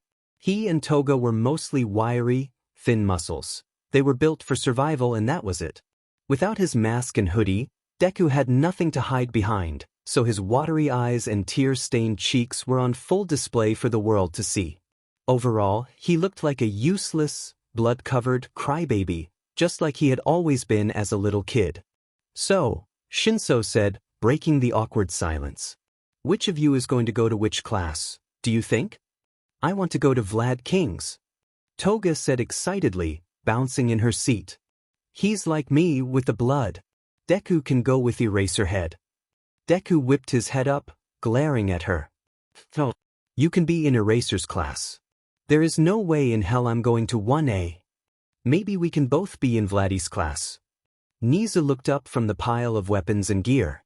Oh no, we will not be having you in the same homeroom. I believe it would be best for everyone if you were in different classes. Toga will go to 1B and Deku to 1A. Deku, you would benefit highly from hand-to-hand combat training with Aizawa. Unless you have a reason why you shouldn't be in his class. Deku clamped his mouth shut and folded his arms across his chest. Glancing at Toga, they had a silent argument with only their eyes. Toga was begging with her big puppy dog eyes, while Deku was begging with his own eyes to not be forced into one. He really didn't want to be in there with him. But there was no way he was going to say anything to Nizu. The longer he could keep them from figuring out his identity, the better. Sure, Nizu might know he's quirkless and be okay with it, but who was to say any of the other teachers would be? They could all go to Nizu and demand he leave if they found out. No, it was better to fake having a quirk until he had made himself invaluable. Then they might not want to get rid of him. He'd just have to get to him in secret to tell him to keep his DMN mouth shut. With a final sigh, Deku nodded. Fine, I'll go to 1A.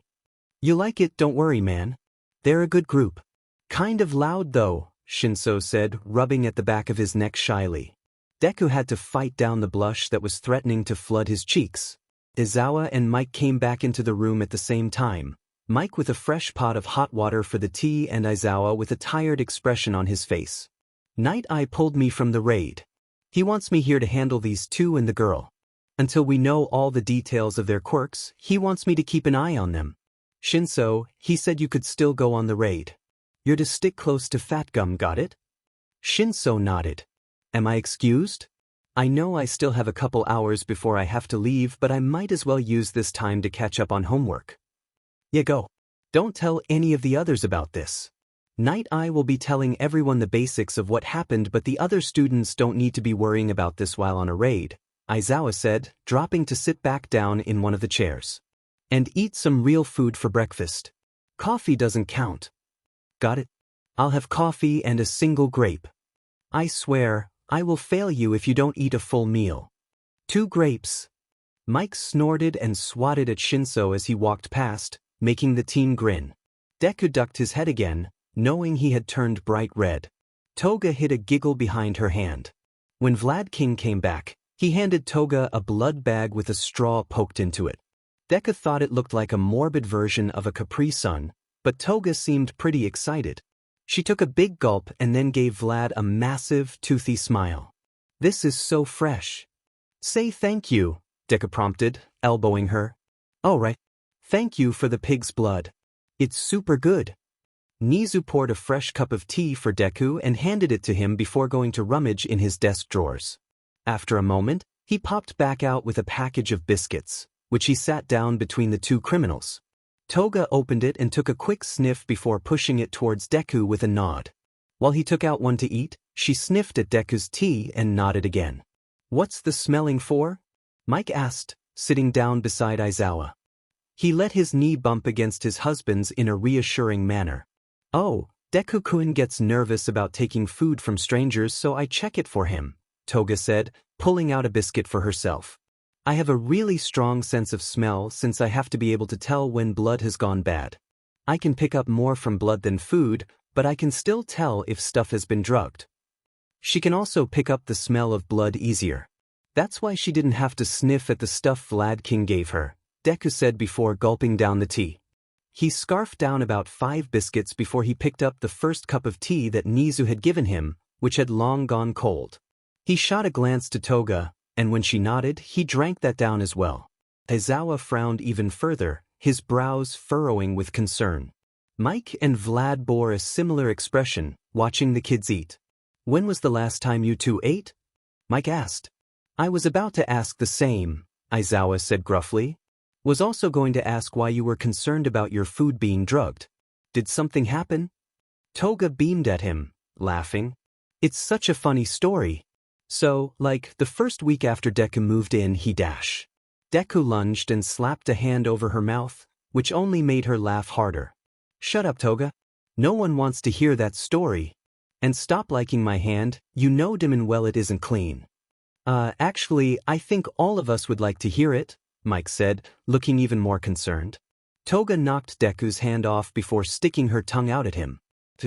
Turned back to Mike, looking borderline crazed. "Okay, so, Deku moved in and during the first week, we went to hang out with everyone else. We wanted Deku to meet the broker we usually worked with so we could get some gear for him and so Deku could get some jobs, you know? Well, the broker brought some dudes for Shiggy to meet, so it was kinda crowded and stuff. Deku was drinking a soda and someone slipped some sort of drag into it. Pretty sure the dude thought it was my drink, but whatever. Deku drank it and he got so high. Like, obviously he didn't mean to, but he did. And we didn't realize until he started talking about his childhood and stuff, which, like, Big Sis and I had told him not to talk about that stuff, so it was weird that he was. Then he full-on hugged Dobby. Started saying how warm and toasty and snuggly Dobby was. I pulled Deku off before he got burnt and the broker kicked out the dude that slipped him the drag, but it was hilarious. After that, Deku made me check all his food." Toga broke off into laughter while Deku was blushing and pouting. "That story is so embarrassing. Why do you always try to tell people about it?" "Because you get all red and it's so funny." It was only then that the two realized no one else in the room was laughing. Toga and Deku blinked at them in confusion. Toga, having spent years around criminals and villains while living on the streets, was used to these sort of stories being a source of comedy, while Deku was just used to being mocked. They didn't understand why the heroes didn't find it funny. Mike and Vlad looked green in the face while Nizu was frowning, a small slant to his brow over his beady black eyes. Aizawa looked stricken, his hands balled into tight fists. "So, you're saying a man tried to drag you, but instead drugged Deku? And the only repercussions the man faced was being made to leave?" Vlad asked, his voice quiet. "Well, yeah. I mean, it wouldn't have been the first time someone drugged me. It happens sometimes. Big Sis or Dobby would keep an eye on me and make sure I puked it all back up so it wasn't, like, a big deal." Deku nodded. "Yeah, and the one time I caught a guy trying to drag her, I took care of it. Why are you guys acting weird? You do realize it isn't normal to get drugged, right? I mean, for heroes like you guys, sure. But for girls like me, it's normal. The other girls my age that I would meet on the streets always told me I was lucky I only got drugged and always had people I could trust with me. Deku always says how I need to be better about checking my own stuff like I check his, but I forget a lot. And some people like boys," Deku said with a shrug. "Toga's found my drinks and food drugged more than once." Without saying a word, Mike stood and walked out of the room, the door slamming forcefully shut behind him. Vlad pinched the bridge of his nose, taking measured breaths while Nizu stared into the depths of his teacup. Aizawa was the first one to speak, his voice thick. "And the last time you ate? You didn't tell us that." "Oh," Toga said, pulling her straw out of her mouth. "The Yakuza offered us some food but they gave us weird vibes so I would sneak out and get food for us sometimes. We eat just fine." She then shoved an entire biscuit into her mouth and crunched on it happily. Deku nodded along with her words. "Yeah, we fine. I mean, it's probably not as much or as nice as what you guys eat, but everything combined is probably like 1 to 1.5 meals a day. It's less than what we had before we left home, but it's better than what a lot of other people get. We just didn't get to eat today, or I guess it's yesterday now, or the day before. I wasn't able to go out and get stuff, and then Overhaul was showing us what he was doing to Eri, and then we had to pack up and get her out of there, so we just didn't have time. Mike came bursting back into the room and dumped an armful of jelly packets, fruit snacks, and miniature bags of pretzels on the table, all of which were sealed. They scattered across in a clatter, making Deku jump in surprise and Toga flash her teeth, as though she was being threatened. Eat. What the hell, Mike, did you completely wipe out my stash? They're hungry. And this stuff is prepackaged so they can trust it. They need real food. Oh, so when you eat it, it's real food and a complete meal, but when I feed it to kids, it's not? Hypocrite. Deku narrowed his eyes up at Mike. Why are you being nice to us? Sighing, the teacher gave him a small smile. You guys are kids. I can't let you go hungry, and I don't want either of you worrying about being drugged, okay? Deku kept glaring as he picked up one of the jelly packets. Breaking the seal, he held it out to Toga, who took a quick whiff and nodded. Deku guzzled it down within seconds. Outside of the Yakuza base, Shinso and Kirishima were huddled on one side of Fat Gum, Tamaki on the other. The rest of the heroes and police were scattered around the perimeter, ready to move in and take out the Yakuza when they started to move. I still don't understand, Kirishima whispered. The girl was rescued and Aizawa has to stay with her? And how did she get rescued? I mean, none of us did it. Aizawa will tell us more later. We should just focus on what we are doing right now, Shinso whispered back. Does the girl have a weird quirk or something? That would explain why Aizawa had to stay behind. So if she gets out of control, he can turn off her quirk. Come on, Shinso, he had to have said something to you. Fat Gum flicked the back of Kirishima's head, making the boy flinch but grin up at his mentor. Fat Gum gave him a smile back. Keep your eyes on the mission. Here? We don't want to have any of these guys escaping. Yes, sir. Kirishima said enthusiastically. Tamaki nodded as well, though he kept quiet. He'd been quiet all morning, ever since they told him he wouldn't be in the same team as Mirio or Nijire. Shinso wasn't positive, but he was starting to get the feeling that there was something more between the three than met the eye. And after the revelation he had regarding being gay and being a hero, the idea of being a hero and in a poly relationship just made his head spin. He quickly packed those thoughts and feelings away in the back of his mind to ignore, just like he did with most of his emotions. Alright, remember boys.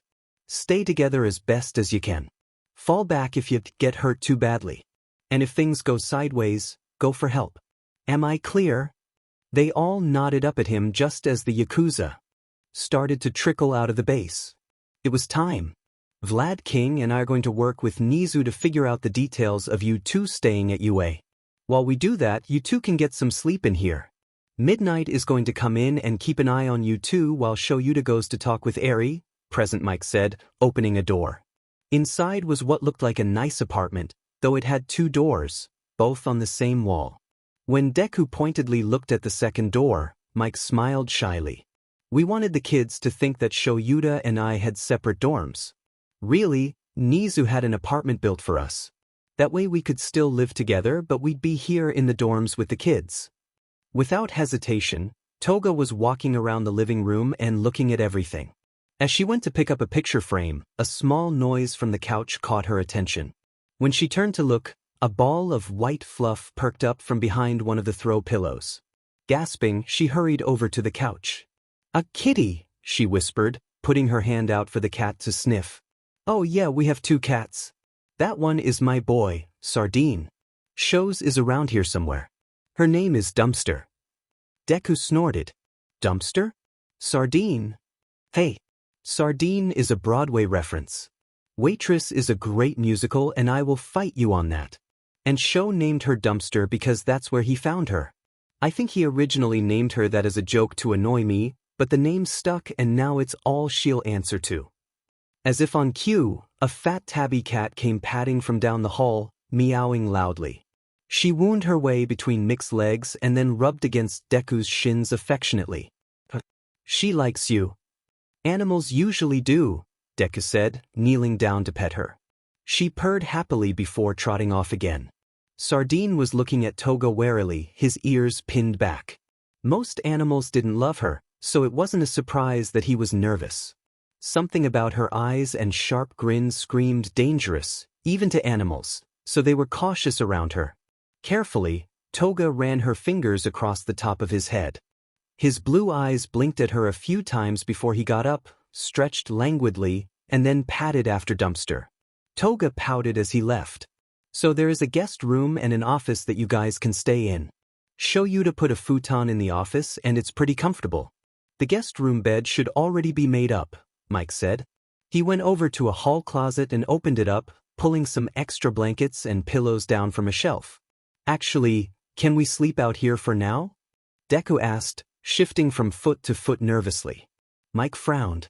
Wouldn't you be more comfortable on a bed or something? The couch out here isn't that comfortable.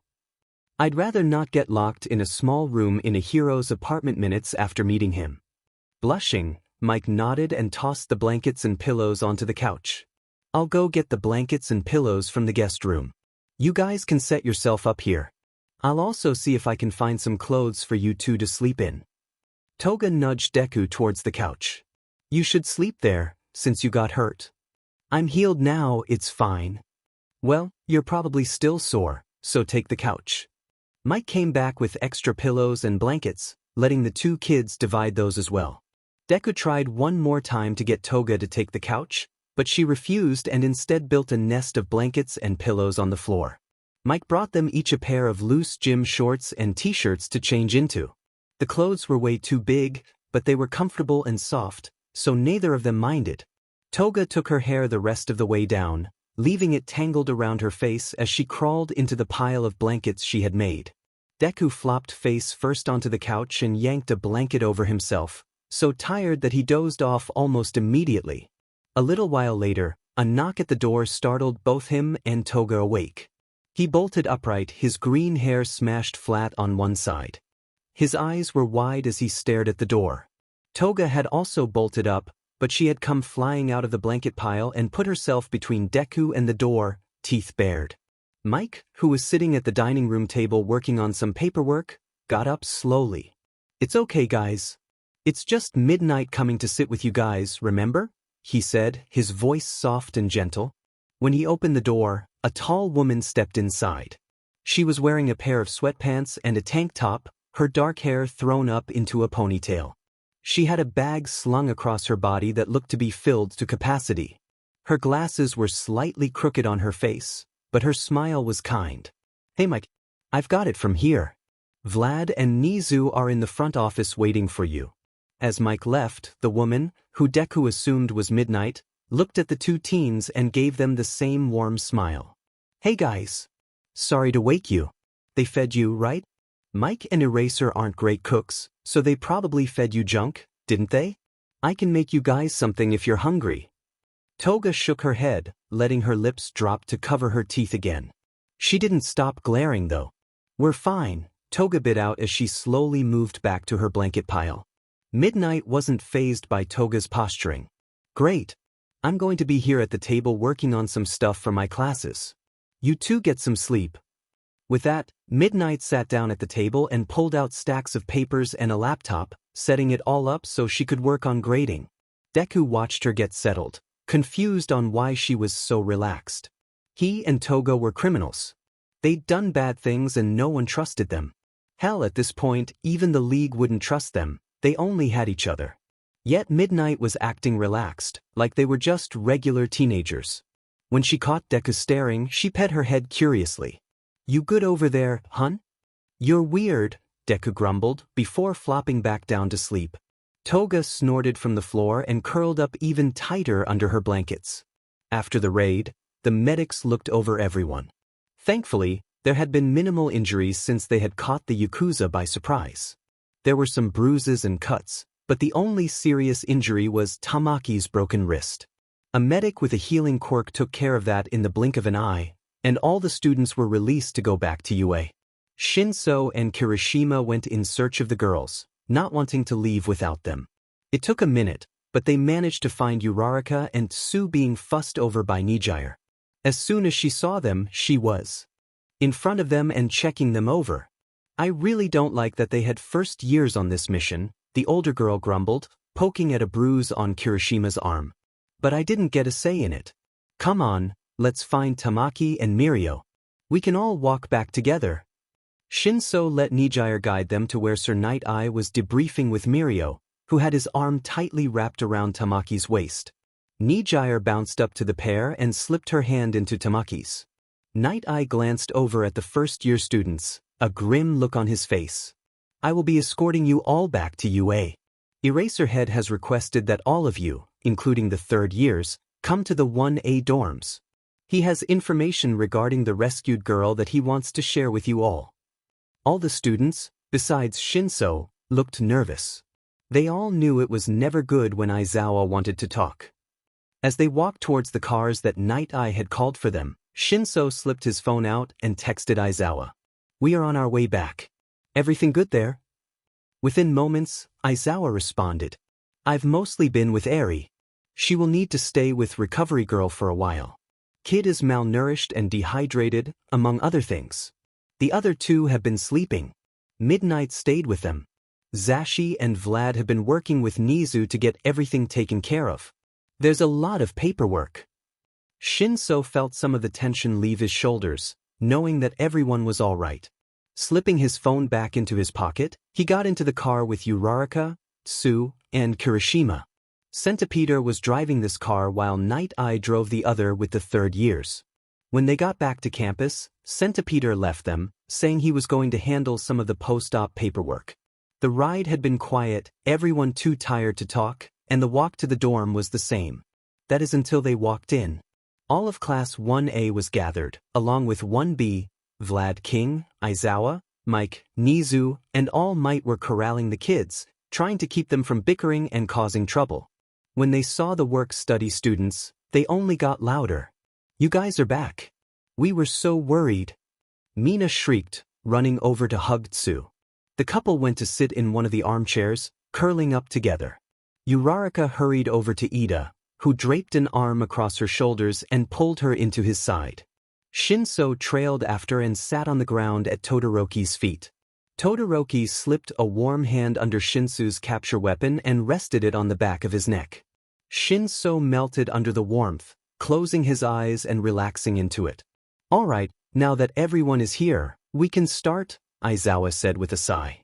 Please hold all questions, comments, and outbursts until I have finished speaking. Is that clear? The teens all nodded, looking confused and nervous. When he was sure they were all paying attention, Aizawa continued. Be aware that everything I am about to tell you has been approved of by all the teachers in this room. Sir Night Eye, the hero at the back, is also aware of everything I am telling you and agreed to this course of action. I will not be telling you all the details, as it is a part of an ongoing investigation, but I will tell you what I can. The League of Villains formed a partnership with the Yakuza, sending two. I hesitate to call them both members. Nizu cut in, smiling slightly. We will refer to them as contacts for now. Fine. They sent 2 contacts to work with the Yakuza. While the 2 were there, they discovered that the Yakuza were abusing, torturing, and using a young girl by the name of Eri to create not only quirk-erasing bullets, but quirk-destroying bullets. Eri has a quirk called Rewind, and they were using her DNA to destroy the quirk factor in the target's DNA. The League contacts did not approve of how Eri was being treated and, knowing the rest of the League would not help, they reached out to me to ask if I would save Eri. What these contacts were not aware of was that Sir Night Eye and his agency were already working to take down this sect of the Yakuza. The information that the contacts, or I guess informants, told me was enough to form a task force to raid the Yakuza, which a number of the work-study students were a part of. The raid took place this morning, which is why some of your classmates are still in their hero uniforms. Late last night, the head of the Yakuza, who is known as Kai Chisaki or Overhaul, showed the informants the process of how Eri's DNA was extracted to make the bullets. It was a highly dangerous and painful procedure that left Eri with injuries. Overhaul then told the informants that the Yakuza base was going to be moved. The informants realized that if the Yakuza moved, the raid would be ruined. That, or if the raid happened at the same time as the move, Eri was more likely to get hurt. So they made a plan. They took Eri and ran from the Yakuza. They brought her here, to UA, and they both turned themselves in. They are willingly working with UA to stop the League by providing information on them. In light of the actions the two have taken, and due to their history, we are allowing them to stay here on campus as wards of UA, just like we are with Eri. The two are around your guys' age and will be students in the hero course, one in each class. We will be initiating a villain rehabilitation program that Nizu has been working on for a number of years. Precautions will be taken to keep you all safe, and at no point in time should any of you be alone with either of them until we tell you otherwise. Aizawa paused, taking in the shocked faces of the students. He heaved another sigh. These two have risked a lot to help Eri and to help us. Without them, there would have been many more injuries during the raid today, and possibly even deaths. They have given up everything they know to do the right thing. They are here to learn and to grow to be better people, the same as all of you. I'm not saying you have to be their best friends, but I'm asking that you at least try to not be mean. I'll take questions now. They were all silent for a moment before Momo cautiously raised her hand. Sensei, who are they? Do we know them? She asked in a timid voice. One was not an active member and considers himself more of a freelancer, so none of you will know him. The other, you guys do know. It's Himiko Toga. We don't have the legal name for the other yet, but he goes by Dash. Deku?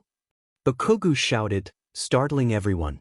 He leapt to his feet, his face pale and his eyes wide as he looked past Aizawa to the hallway where Midnight was leading a messy-haired Deku and Toga towards the common room. The two criminals had been rubbing sleep from their eyes, but at Bakugu's yell, they jumped and gaped at the gathered students. OF Dash, Deku whispered,